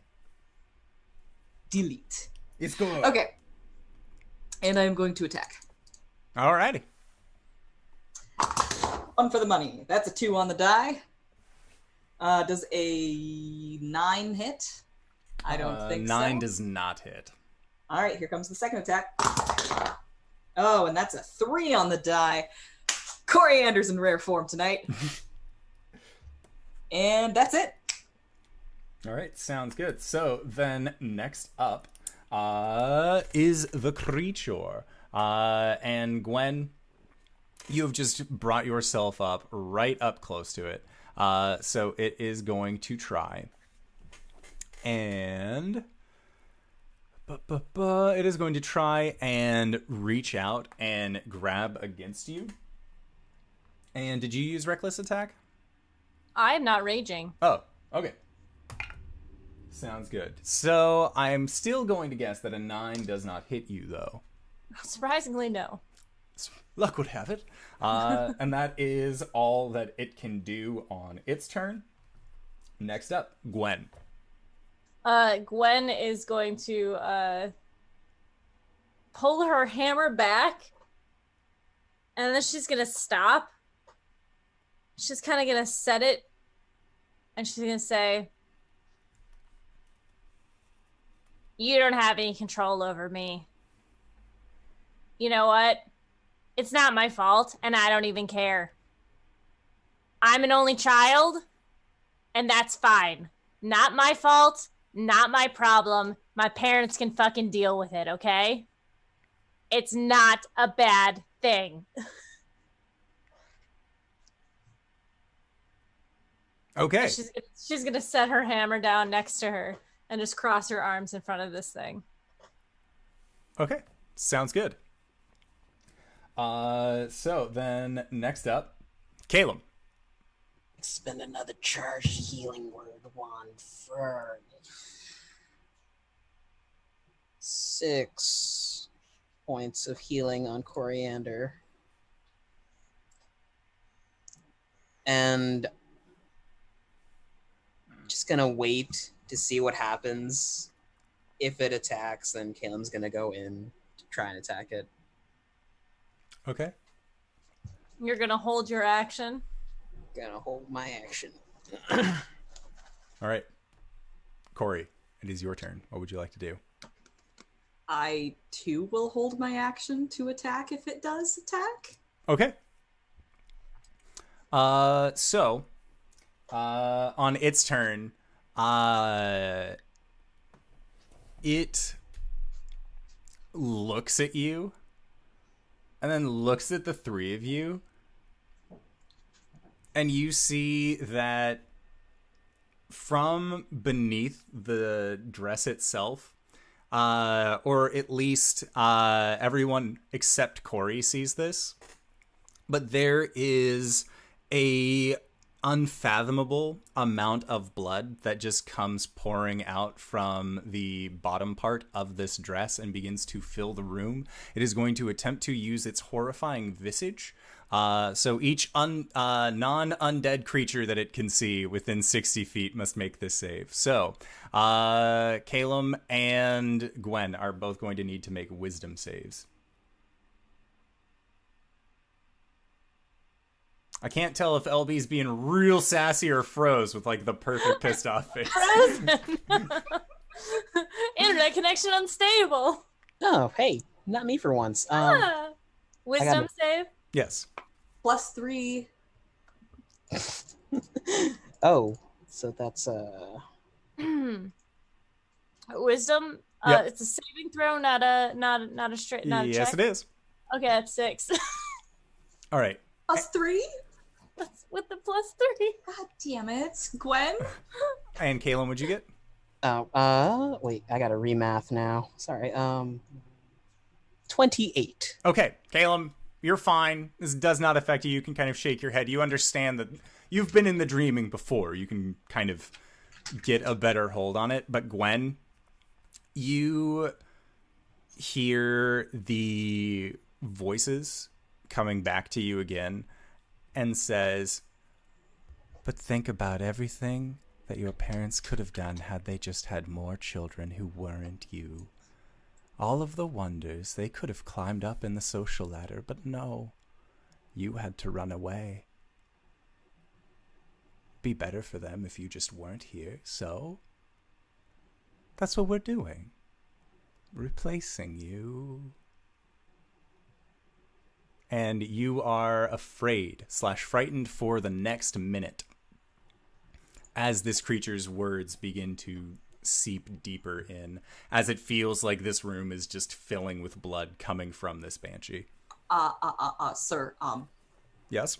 half is an advantage GM, against excuse being me. frightened. This is true. So roll again. Thank you, Cori. Oh, that's a 16. I'm looking out for you.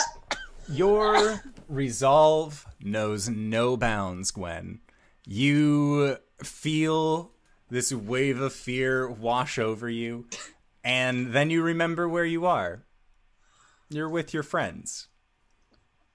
You're in a dream, and it might be weird, but at least you're here together, minus Arjhan. But yeah, we'll cross that road when we get to it. Yeah. Also, just something attacking worthy, and we have two elves just so ready to swing at this guy. Gal, person. This specter! All right, so that was it for its turn. Gwen, it is your turn again. Did they get their held actions? We need Right, our held yes. attacks. Do your holds. You do it first, Caelum. 17. 17. 17 hits. 4 points of piercing damage to make a So my first attack was a natural 1, but here comes the other one. Alrighty, how's about a dirty 20? Dirty 20 hits. All right, I'm putting a smite on this. I have a question. This is an undead creature, yes? Yes, it is. All right, so I get an extra smite die for this. Well, shit. I'm here for you, Gwen. Only for you. Oh. All right, so that's going to be 10 slashing damage, and then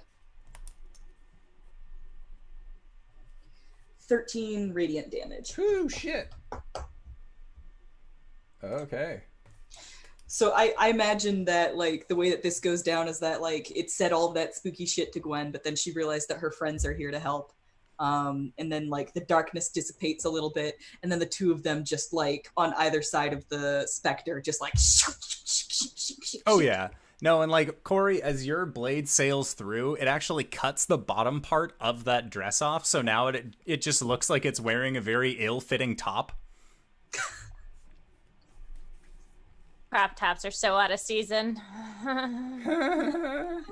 right, Gwen, it is your turn. Gwen's gonna pick up the Sun Forger and she's gonna say, "You know what? You're right. My parents are better off without me, so I'm not fucking there." And she's gonna spin her thing and she's gonna smack this thing right. No, she's gonna try and smack this thing right in the face. Nice. Uh-huh. Make an attack roll.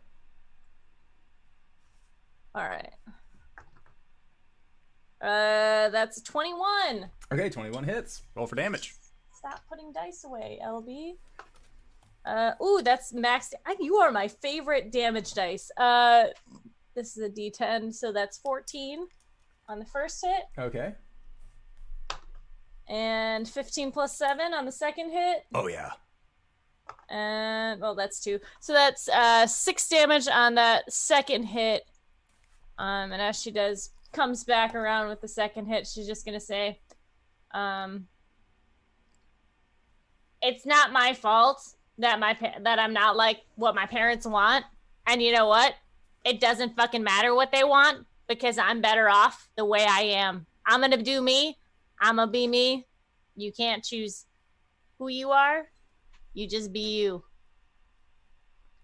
Okay, so as you say that, as the Sunforger is mid-wind, right? Like, is that when you said that you were saying it was while you were attacking or after? Like she says the thing, does the first hit, says the thing, and then does the second hit on it. Okay, because as the second hit connects with this incorporeal body, you watch as its spirit just dissipates backward, no longer being able to hang on to its form. And as it goes away, you just hear that kind of wailing sound dissipate, and then floating gently down onto the ground is the remnants of that dress that was then turned into a crop top. And that is when the three of you hear a breaking noise.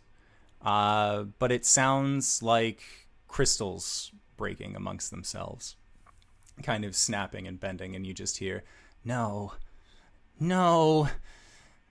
you're ruining our game, you're ruining our fun. Arjhan, you feel yourself once more inside of the prison that you had found yourself in when you were on your way back to the Isle of Arathsk, and looking out of a large yellow orb in the sky near you, you see what you would normally expect to be your own vision, but instead you hear the roar of a dragon echoing through these woods, and you watch as this large knight is attempting to fight back against what you would know to be Tarlayan.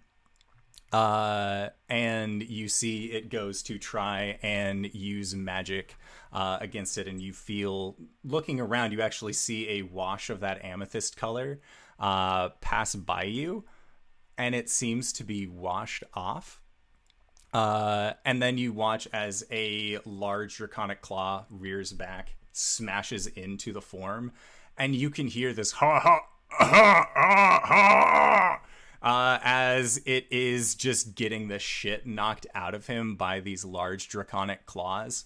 And you see the both of them, one grab onto this figure's shoulder, and the other grab onto a leg, lift up and hurled forward towards this crystal. And you watch as its body actually spins and tumbles through the air, connecting with this large gem, and there is a shattering sound. There is a loud breaking, and you watch as, from your viewpoint in this small chamber inside of yourself, that there are ripples of energy that seem to extend outward from this flowered form.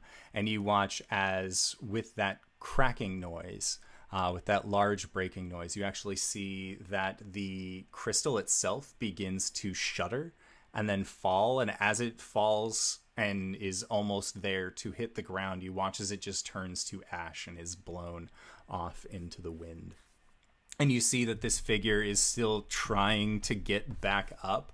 It seems like it is still just echoing this laughter, and then is going to reach for its sword, realize that it doesn't have it on it anymore. And as from inside the form, you look down and you can actually see that the hilt of the sword is inside of Tarlayan's chest. And he grips the handle and pulls it out from his person drops it to the ground, and just leaps forward and is in the process of ripping the armor off of the sides and chest piece of this metallic form. And as it rips off this chest bit, you see that on the inside it looks almost like brain was powering this large metallic creature. That weird muscular fleshy color was actually a brainish texture on the inside. And with one large glowing green claw, Tarlane sinks it directly into the middle of it, and this figure then stops laughing and grabs onto Tarlane's arm as it does, and you watch as the energy that it had behind its visor steadily grows dim. What would you like to do?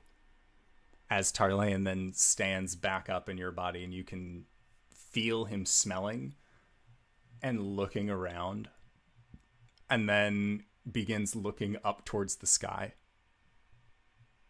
Tarlane. I did what I said I would do. I kept your friends safe.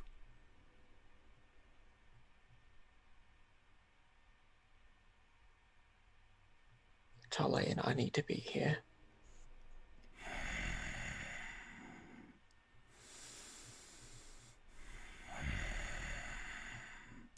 I don't know if it's that simple, Arjhan.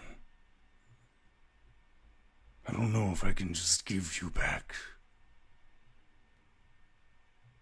I've kept them safe.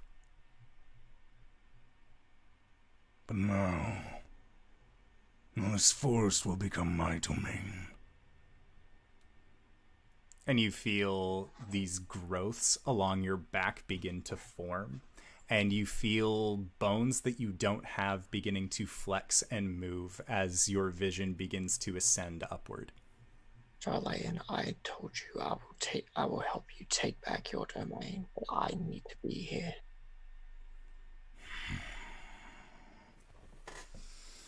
And at that, zips straight up into the sky until you are about 150 feet above the line of the forest, and your vision then extends out towards the sea and begins to turn inward and just looks at the forest. There's a mountain far, far off in the distance. There are some that are closer than. He looks over and sees the lake and says, One day, when I can see these with my own eyes.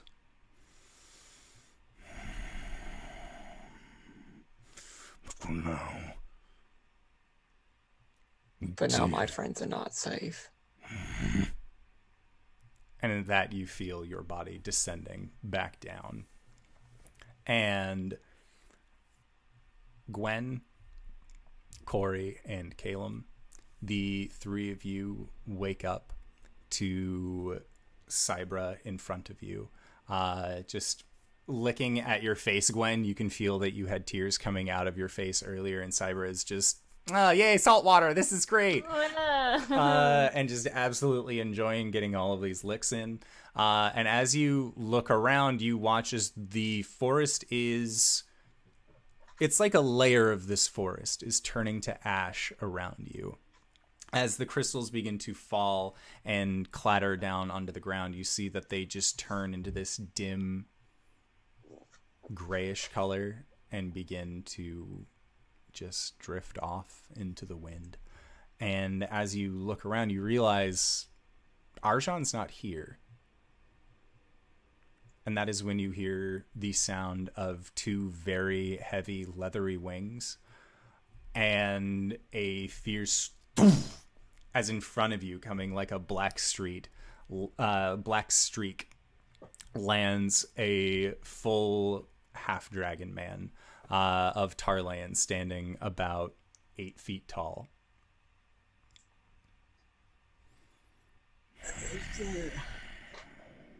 Tarlane?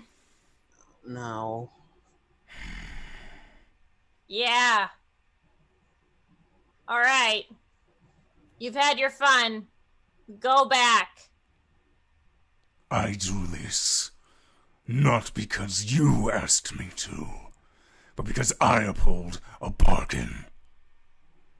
And at that, you see this kind of greenish steam begin billowing off of Arjhan's form as he begins to shrink down into his regular-sized person. But you see that there are these two... Whereas last time the wings had actually had shrunk back in, leaving kind of gnarlier gash marks along Arjhan's back, you see that there are now two smaller, less muscular wings that don't look like they would be able to necessarily take him anywhere, but they don't seem to have gone all the way back. Arjhan, you are at 1 hit point. Caelum's eyes wander up to the necklace. The necklace still has 2 feathers along it. He gave it back quick enough. Gwen goes, all right, do I have to do all the work around here? Come on, guys. Cori, Arjhan will vomit up blood real quick. Caelum is going to walk up to him, just like point the wand into his chest and cast a healing word.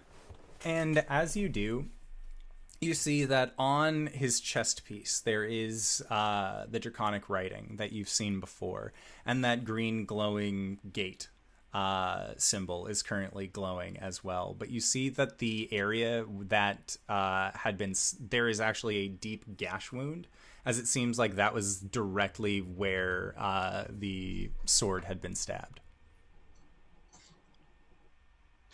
Arjhan, what happened while we were... Actually, you know what? We should all take a rest and talk about what happened. Is this over?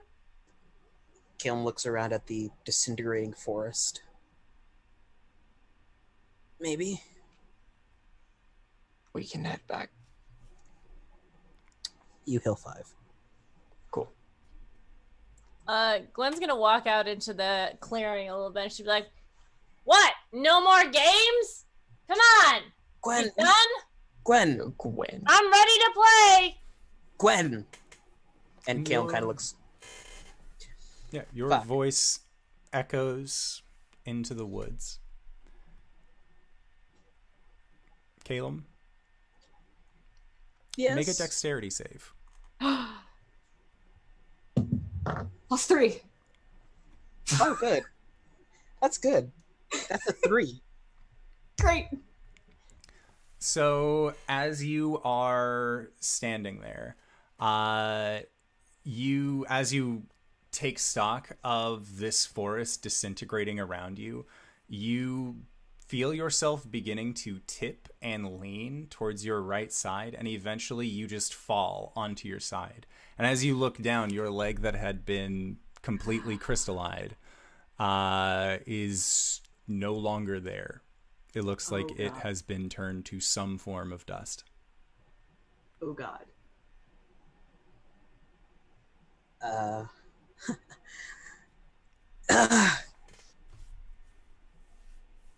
He's... As there's the silence, you just hear a scream. Caelum, what the fuck? What's wrong? What's wrong? Runs over. Do I feel any pain? You do not. There is if anything, it is what is more shocking to you right now, more so than any kind of pain, is a lack of feeling. Where before, while your leg had been crystal, you had been able to feel your toes wiggle, you had been able to feel your joints move. All of that is just gone. Oh man. With his on the ground, he like sits up and pulls the back of his shirt up. It looks emaciated. It looks like there is some serious damage that was done to it, but for the most part, fine. There is like a small dust cloud that seems to billow out from his shirt as he lifts it up, but still functional. This is fine. This is fine. Let's head back. Let's get to a place where we can actually sit and recover. Come on. Caelum, can I carry you? Caelum's like laughing Oh, right. as he like nods his head. So he's gonna pick him up and start heading in the direction of where the little fake community was, the Hololocks. Okay. So make a survival check as, and anyone is free to either assist or make the survival check as well. As you guys know that you had gotten confused and turned around inside of these woods. Caelum, you're assisting? Mm-hmm. Cool. 24. Without the assist, I would have gotten an 8. Okay. So yeah, Arjhan, you are familiar enough with these woods, having been raised near them, that you feel like you are able to at least navigate them relatively well. And as the four of you and Cybra make your ways back, Caelum, you look at your bag and it is just torn to shit. It looks like something clawed its way out from inside of your bag. Arjhan, where's the cat? I don't know. It followed me. What? Listen, there's a lot that happened, Okay. and I'm not conscious enough to go over it all right now. That's fine. That's fine. Yeah, and the trek back is going to be roughly 6 miles.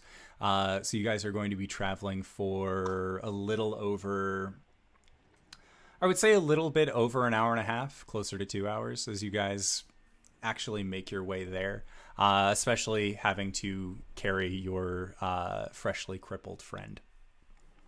And as you guys make your way back towards the Hololocks, you pass by areas that you've seen before, and looking into the stream now, all of the crystal that had infused into the fish is all gone. All of the crystal that had embedded itself into the woods is gone. Everything seems to have been cleared, thanks to, surprisingly, Tarlian. But no one really knows that yet. Gwen. You raised your Gwen hand? totally thought it was her. So did LB. Fair enough. She probably still thinks it's her. Yeah, eventually, by the time that you guys get back to the ruins themselves, you can see that it is getting to be later on in the evening.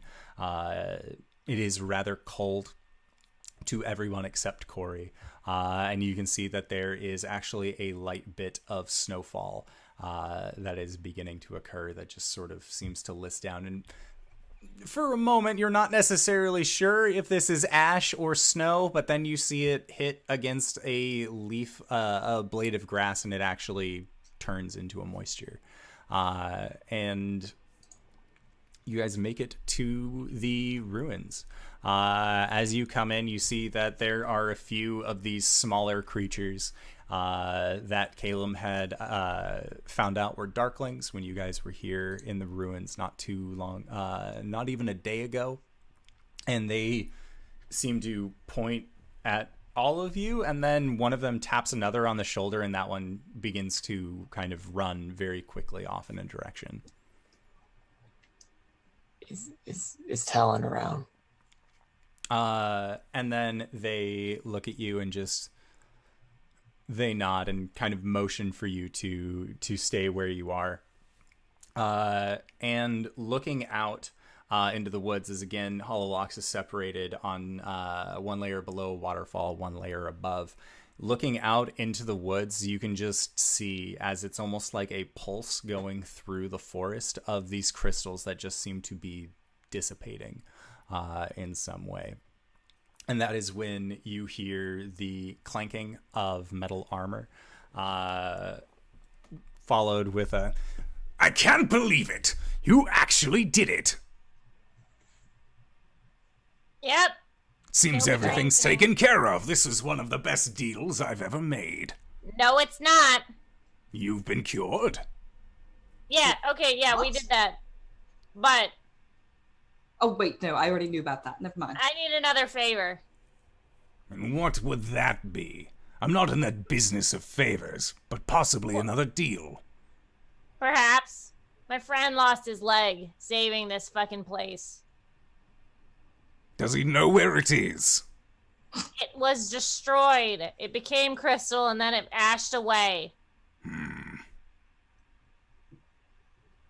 and he looks over towards you, Caelum, and motions to like kind of poke at your pant, if possible, and it's about halfway up your thigh that you realize is where the cutoff point is, and he just sort of looks at it. I don't know what you want me to do about this. Can you fix it? Given enough time and resources, I might be able to put something together. Like giving him his leg back or giving him a wooden stick? Well, a wooden stick would be easy. We could easily have somebody get something together for that. However, if you were looking for flesh and meat again, Do you I'm know afraid- anyone? I Do you do. know anyone powerful enough with regenerative stuff? I do, but I don't think that you would want to go and visit her. As you were already very ill-advised to go visit Granny or Auntie Knuckle Knees. You cured me. Curing unsightliness and curing a missing limb are two very different things. So you can't do this? No. Can anyone else in this fucking land do this besides a hag? They might be able to. I can ask around. I'm just going off of my initial general thoughts here. Which is, I'm very thankful for what all of you have done. You seem to have gone through an ordeal on our behalf, and I appreciate it. Now, Yeah, cool. Don't get accustomed to hearing those words from my mouth. Yeah, the Caelum of the Fallen Leaves really came through for you. Would be that they were here, but I see none. All right. Gwen's gonna like pop her Gosh. ass on the ground. All right, you can leave now. Thank you. Arjhan, what'd you say? Coriander I was just just gonna push Coriander forward. Or just like lightly tap Coriander on the back. she's not responding to that at all. She's not arguing with him. Okay. And you hear a sniffing noise coming from Talon. Just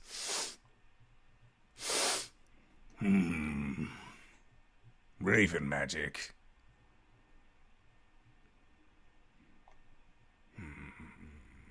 and there's just kind of an unsatisfied grumble as stares towards Cori. I said you can leave. And there is a metallic clinking of a bow, and then Talon turns on his heel and begins walking away.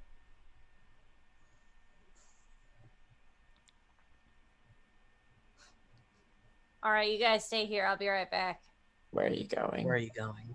I'm gonna go find someone who can grow back a fucking leg, okay? You think you're just going to walk away, find someone who can regrow a leg and come back? Like you popping out for eggs? Gwen is like, she turns around and she's walking away. She's like, there's fae people everywhere. Someone's got to know how to do it. She's gonna go try and find those furbolgs. They were nice. Okay. Yeah, so Gwen is storming off in confidently an unknown direction. It's somewhere within this village. She's gonna go person to person and, hey, can you regrow limbs? Is there a cost? No. What's the cost? No, okay. Can you regrow limbs? Manny Knuckle Knee, mate. Yeah, no. Trying not to go to the hag. Anyone else you know? Yeah, and it continues on this way for quite some time as you're asking groups of people. Make a persuasion check. With advantage, as you did clear out a pretty big issue within the community. Cool, that's a 13. That's a 10. 13. Okay. All right, so it's going to take you about an hour and a half to actually find someone who is willing to listen to you or possibly knows anything about it. So Cori, Caelum, Arjhan, and Cybra, what are all of you guys doing? Unless, Gwen, you hopped on Cybra to try and cover ground faster. That would make more sense. If she follows me, I will. She does. But Gwen was just like, I'm walking off because I'm cool. So yeah, I'll ride Cyber around. Okay. Corey's gonna find a stick for Caelum. Oh, he's leaning. Oh, did you already leaning get on his? You're using your own spear? Okay. Yeah. All right. I think she brings you a stick anyway, and then realizes you have a spear, and then she's like, "Oh, yes, no, of course you'd use that." Indoor. Yes. Did my clothes survive? You Didn't think have so. the Hulk pants. Okay. Hulk pants. Okay.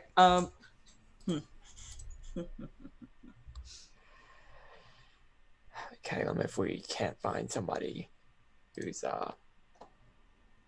able to regrow limbs, is that magic you think you'd be able to master? And what do you think we need to do in the meantime? For now, we can deal. We can ask in the next town we come to if there's anyone strong enough to do that. Probably. Where's the tournament? Where the tournament's being held. Certs Hellier. We could probably ask in Certs Hellier if there's anybody there. And detach yourself to things that make you say wow again. My father is experienced in prosthetics. But we broke the Fate portal. She can summon Ampleforth back and forth. Can Ampleforth get a prosthetic back to us? I summon Ampleforth from the Feywild, and then I dismiss Ampleforth, and Ampleforth goes back to the Feywild. And he's been able to bring letters. I don't see why he couldn't bring a prosthetic leg. Do you want to send one with Caelum's measurements? Do you know how to take measurements for that? I could do my best. Okay. All I know is no more fucking deals for a while. I'm not Cori. against that. Cori, are you feeling all right? Yeah, it's what I said earlier too, like forward. Feeling all right in what regards? I don't know.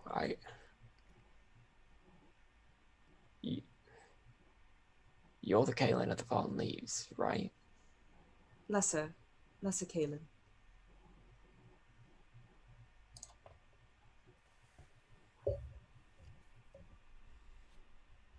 Do you still see these people as yours? Of course.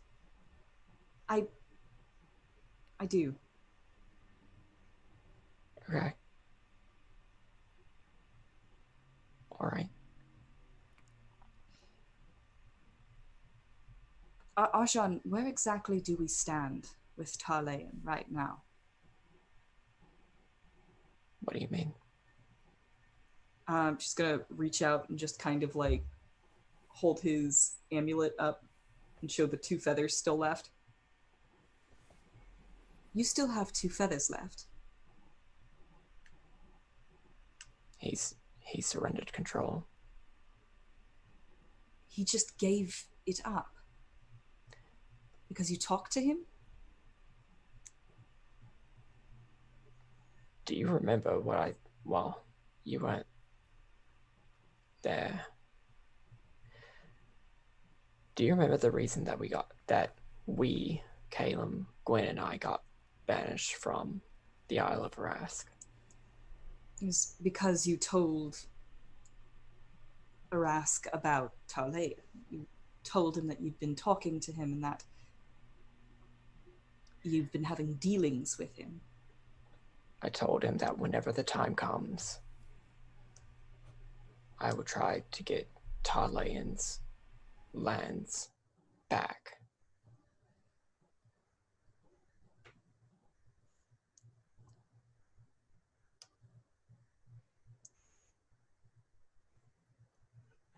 If I take his side,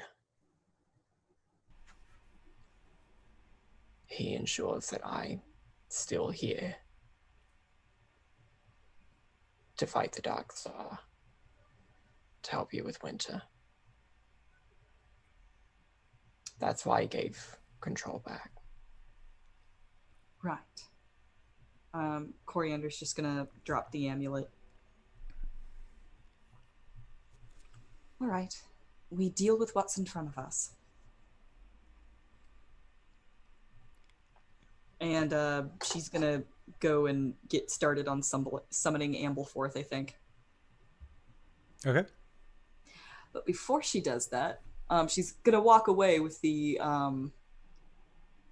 with the purpose of summoning Ampleforth and tell everybody as much. But before she does that, she's going to send a message to Arask and give him an update on everything that happened. Excellent. And he lets you know, or no, because you are using the figurine and just letting it go. Okay. It's basically animal messenger, right? Yeah. 25 words. Yeah. All right. She makes it super short. 2 feathers left. Had an incident. I'm undead now. Everything's fine. Okay. And the figurine in your hand turns into a small raven, and then its wings extend outward from its form and flutters away, flying very quickly and with purpose. All right. Then I summon Ampleforth. Okay. And Caelum, what are you doing during this time? We're back at base camp, right? Yeah. Full moon? It looks like it is going to be a full moon this evening. That is correct.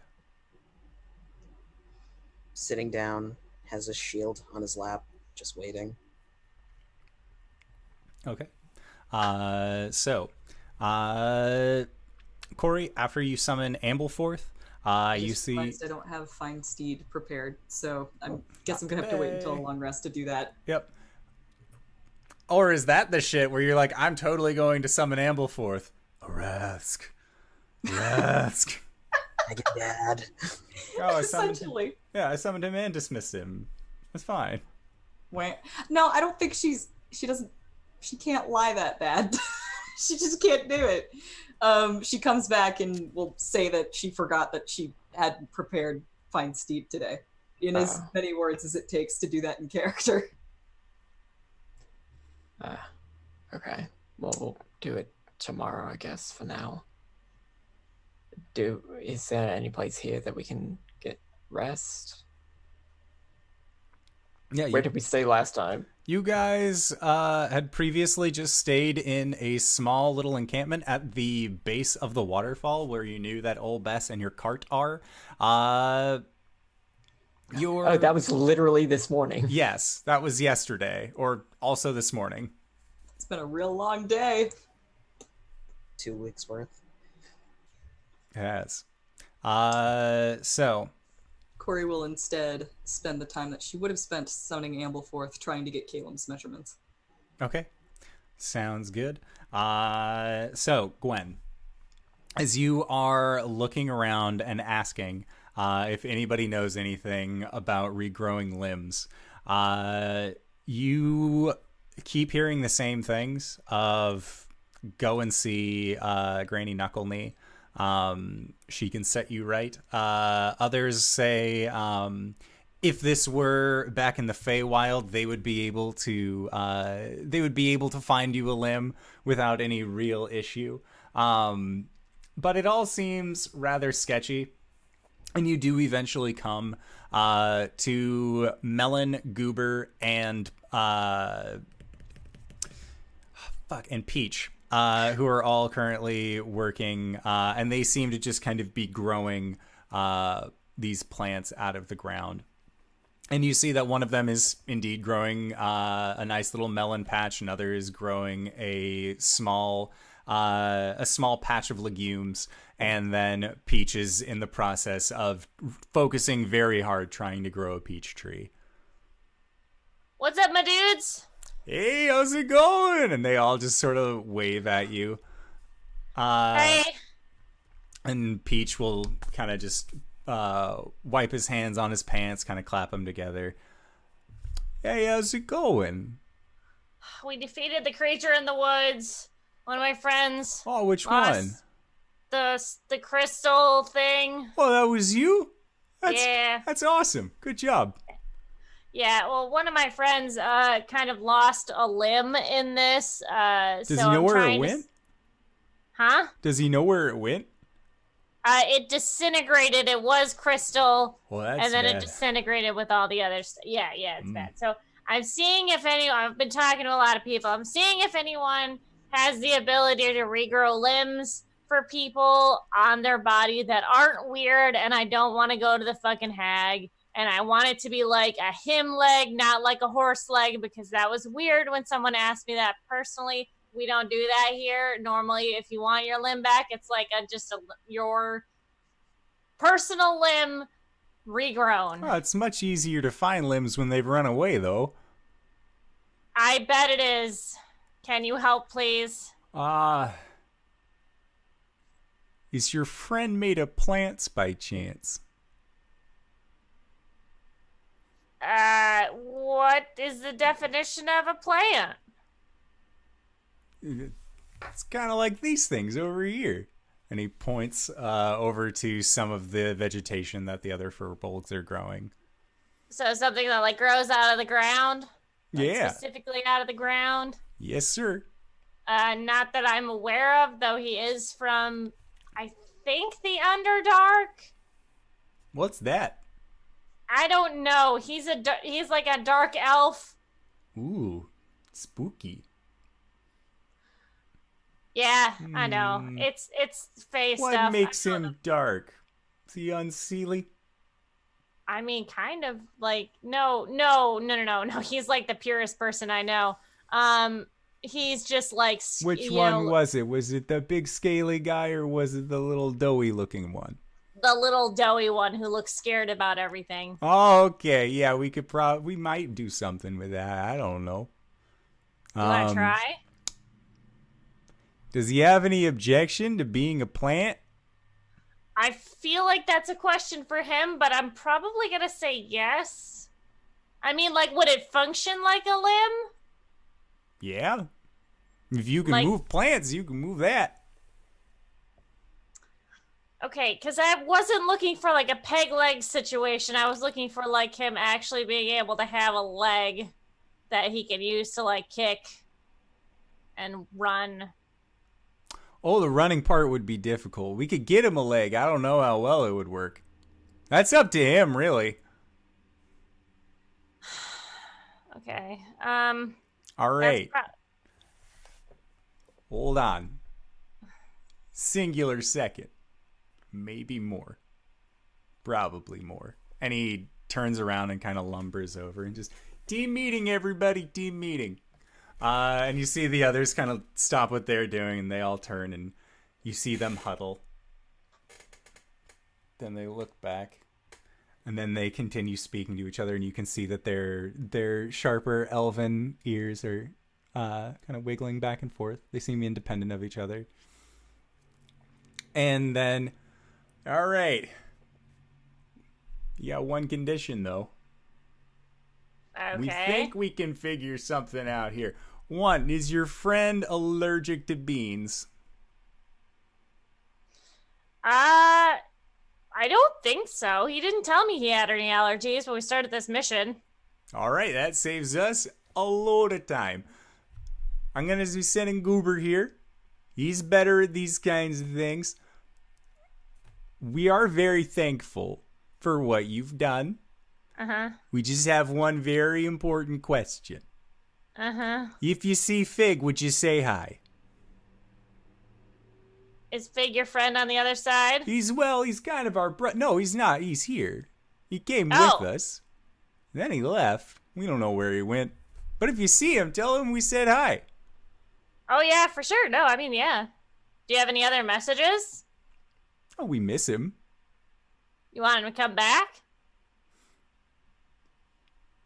No. No? Okay, I just... All right, I won't say that you don't want him to come back, but I will... He said he will... had an important thing to take care of. Right. All right, cool. Yeah, no, sure, I can do that. That's like the least amount of things that I was willing to give up today. All right, cool. Be warned, though. Uh-huh. He might be harboring a fugitive. Well, I mean, my friend has a dragon inside of his heart, so, like... What's that? It's a long story. Not harboring a fugitive is, like, the least of my worries right now, so... All right. Well, all right, Goober, you got this?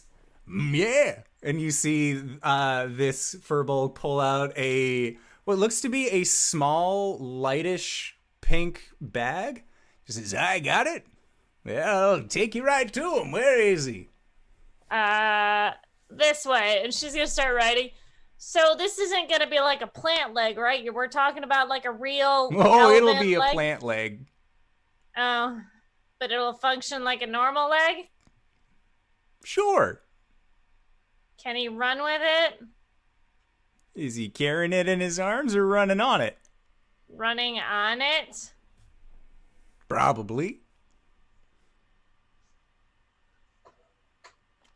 Okay. I'm the best at growing beans. That's why they sent me. Uh-huh.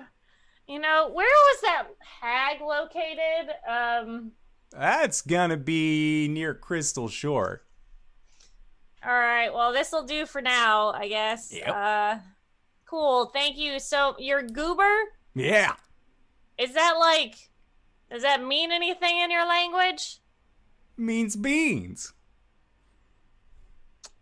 You're a goofy goober. I hear Alright, that a let's go. lot. More than people like to admit. And he just gets like a very serious expression for a brief moment, and then it goes back to just his relaxed kind of vibe. And Caelum and Gwen and Arjhan, as all of you are waiting, after kind of figuring out the proper way to measure Caelum's leg and really finding a place for you all to kind of call your own. That is when you see Gwen on the back of Cybra coming over to you with this large lumbering man that looks very similar to your dear friend Peach. And as he shows up, he says, "Hey, how's it going? I heard one of you heroes need of a bean." Knee. Caelum, you're not allergic to beans, are you? You got nothing wrong with beans? Well, I was vegetarian for a pretty long time, and I think I've had a couple of beans, so... Alright, cool. I think he's gonna grow you a prosthetic leg. Like a noodle leg? No, like a wooden leg? Like a bean leg. Like a bean leg. I'm assuming it's gonna be great. If not, we can eat it. This entire conversation is occurring, and Coriander is literally holding Caelum's other leg up and trying to measure it, so he's just kind of on the ground. He like points up at Coriander. Well, you know, if that doesn't work, we're getting a... Corey's Right. trying to get me a... I had to sell him my kidney, so like... What? I get it. Kidney beans. You have kidney beans? Why didn't you say so? What did I tell you about selling things to Faye? It's fine. I'm kidding. Let's try this out, Goob. Wait. What did she Magoobs? sell? No, Yeah. nothing. I just have to tell someone. They say hi, You gotta tell Plum we say hey. Plum. Huh. Okay. To Yeah, do that? they're nice dudes. I like them. Be wary. He is harboring a fugitive. He's harboring a fugitive, so Mhm. we'll be wary. Well, Should've wait. let off. What Well, kind of fugitive? It doesn't matter because if we see him, we're just gonna say hi. A fugitive from the Feywild? Oh, we don't yeah. have to go find him. We just have to say hi if we see him. Let's not work on the semantics here. Most of the people here are fugitives anyway. All right. Not like this one. He's real scary. Makes people laugh usually till they die. We didn't like it, but Fig said he had a special purpose. Or Plum, sorry. It's gonna be fine. Let's do the leg thing so we don't have to do this anymore, okay? Alright, Caelum, show are me you where cool it with the hurts. bean leg? Sure. Cori, could you just finish up the measurements just in case this goes south? Will do. I don't think it's gonna go south. It's gonna go east, if anything. Great. Just great. Alright, show me that stump. And he kind of sifts the pan leg down until it is the growth of where your foot is. And you see he reaches into this pinkish bag and sets what looks to be a very vibrant green colored bean onto the mound of where your leg used to be. And you see he brings one hand over and it begins to glow also with this very vibrant green color. He says, all right, this might hurt a bit. I've never done this before, so Wait, what? fingers crossed. And puts a stick in his mouth. Cori holds his hand. And at that you see, eventually as the magic passes over, Goober stands up, kind of brushes his hands off on his pants. All right. Now you just gotta wait for it. Should be taking root any second now. How normally take? And he says, I don't know. Never done it. And at that, you see the small green bean that is on your stump begin to vibrate. And you see a thin slit goes along the sides as you watch as these bright whitish tendrils actually come out from inside of the bean and climb into your stump. They seem to actually just kind of wriggle into it. And you watch as this root system actually begins to spread out over the stump. And as it does from this cracked part of the bean, you watch as this small little green frond sprouts out and then continues to grow until it's about the same size as your other leg. And then you watch as the bean itself continues to glow and to glow, just growing brighter and brighter. And as it does, the frond, this tendril, just begins to wrap around and actually create this large interworking coiled leg of what seems to be plant matter that extends down from your thigh up until about your knee, and then you see it go down into the shape of a foot. You don't have individual toes necessarily, but you see that it is foot shaped, at least. And after about 5 minutes or so, you are just looking at this very vibrant green colored leg, and there are little pods on it that are beginning to peel back, and you watch as your leg is actually growing with flowers. If you want to boil those into some tea, that is some delicious drink, my friend. Don't tempt me. Real calming. Well, Thank you. sir. Goober, sir. Yeah, it's been real, dude. Sorry I couldn't give you the toe beans, but yeah, it was close. Fine. That's cool. Thank you, Goober. You've been... And Caelum's like leaning on Cori to stand up. You've been very helpful. Oh, I'm not helpful. I'm Goober. You guys are helpful. You stop it, Goober. Get out of here, you scamp. Okay. And he just sort of playfully bats you guys away and then begins lumbering off. Can you feel this? Gwen's gonna smack him in the calf. Ow. He can't. I cannot. It is not my leg. Oh. Sorry, it's the best I could do. No, I appreciate it. It's... this is not the weirdest thing we've done all day. That is true. Sure isn't. And as the four of you kind of acknowledge, yeah, this isn't the weirdest thing that we have done all day. The moon strikes the highest point in the sky, and you see Caelum's shield begins to glow. And for a brief minute, standing next to the shield is the illuminated figure of a small child. And that is where we are going to call it for tonight's session.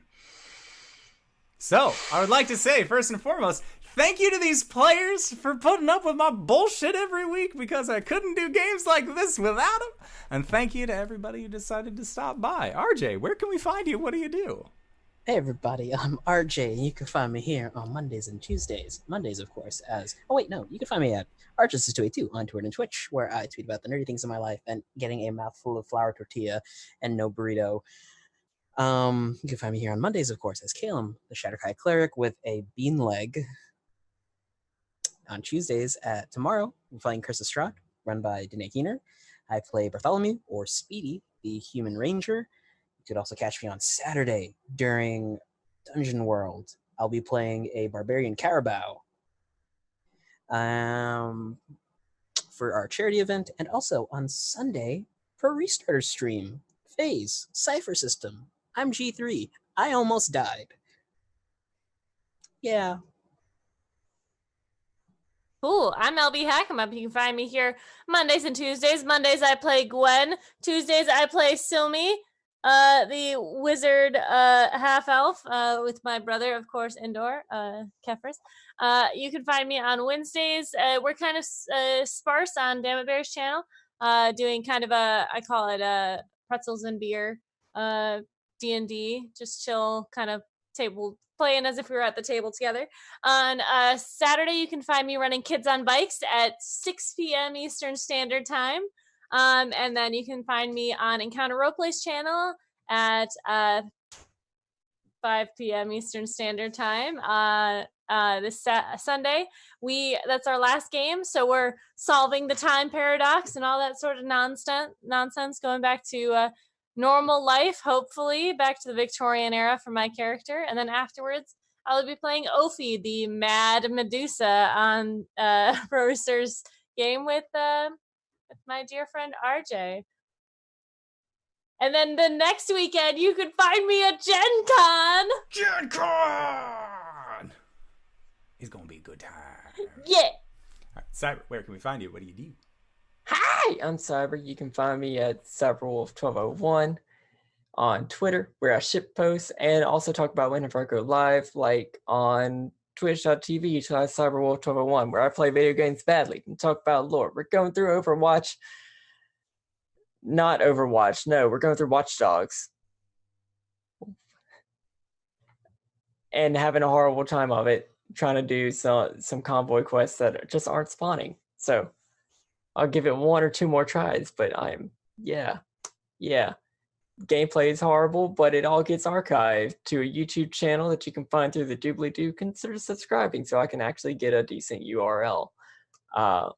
You can also find a podcast that Kyle with an N I do called Let's Talk About It, where we get drunk, do parkour, talk about the RPG stuff that we did. We've got a new episode out where we talk about all the third-party our 5th edition stuff that got launched in the past month, because there was a whole bunch of it. Yeah. but we talk about RPG stuff like, well, you found the Monday game that I'm in. Yeah, we talk about that. You can also find the game that we play here on Thursdays that we're both in.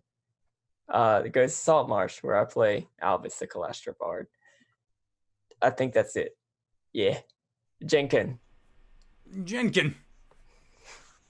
All right. And Danae, where can we find you? What do you do? Hey everybody, my name is Danae Keener. You can find me at DanaeKeener.com. I do nerdy things mostly related to D&D and stuff on this channel. I do drawings is the thing that I do, actually. Nerdy things, nerdy drawings. You can find me here on Mondays playing Coriander the Elegant Paladin. You can also find me here tomorrow on Tuesdays running Curse of Strahd. Y'all have just met the Abbot? The Abbot tomorrow. And Hey there, Abbott. I will also be here on Saturday for the charity stream. I'm going to be in GB's Dungeon World game. And you can also find me at Gen Con next week. DanaeKeener.com. Yes. Little known fact, you can find all of us at Gen Con, which, in hindsight, maybe we should have put together a live game, but next year we'll have a better idea about how to do all of that. And who knows, maybe we'll be celebrating episode 100, so that would be pretty cool. Just, guys, don't die. I'll try and make it hard, but, like, don't die. It'll be fun. Already did it twice, doesn't matter. It'll be fine. It's fine. So, hello, if you have made it this far, you probably already know who I am. But if you do not, hello, it is I, the Indoor Adventurer, the showrunner here at twitch.tv/indooradventures. We put all of our shows up on youtube.com/indooradventures, or you can go to Podbean, Anchor.fm, Spotify, Apple iTunes, anywhere that you can go that you can find audio casts. You can find us under /Indoor Adventures. We also have a Patreon set up, so if you are interested in possibly supporting the show, not just via your time, but also through, well, some monetary stuff, we have an after show that we put on for our patrons called Nights in the Courtyard, where we answer questions not only from each other, but also from the community at large. So consider checking that out, because that is all the time that we have for our show tonight. And with that, we will see all of you guys next time. All right, everybody. Bye-bye.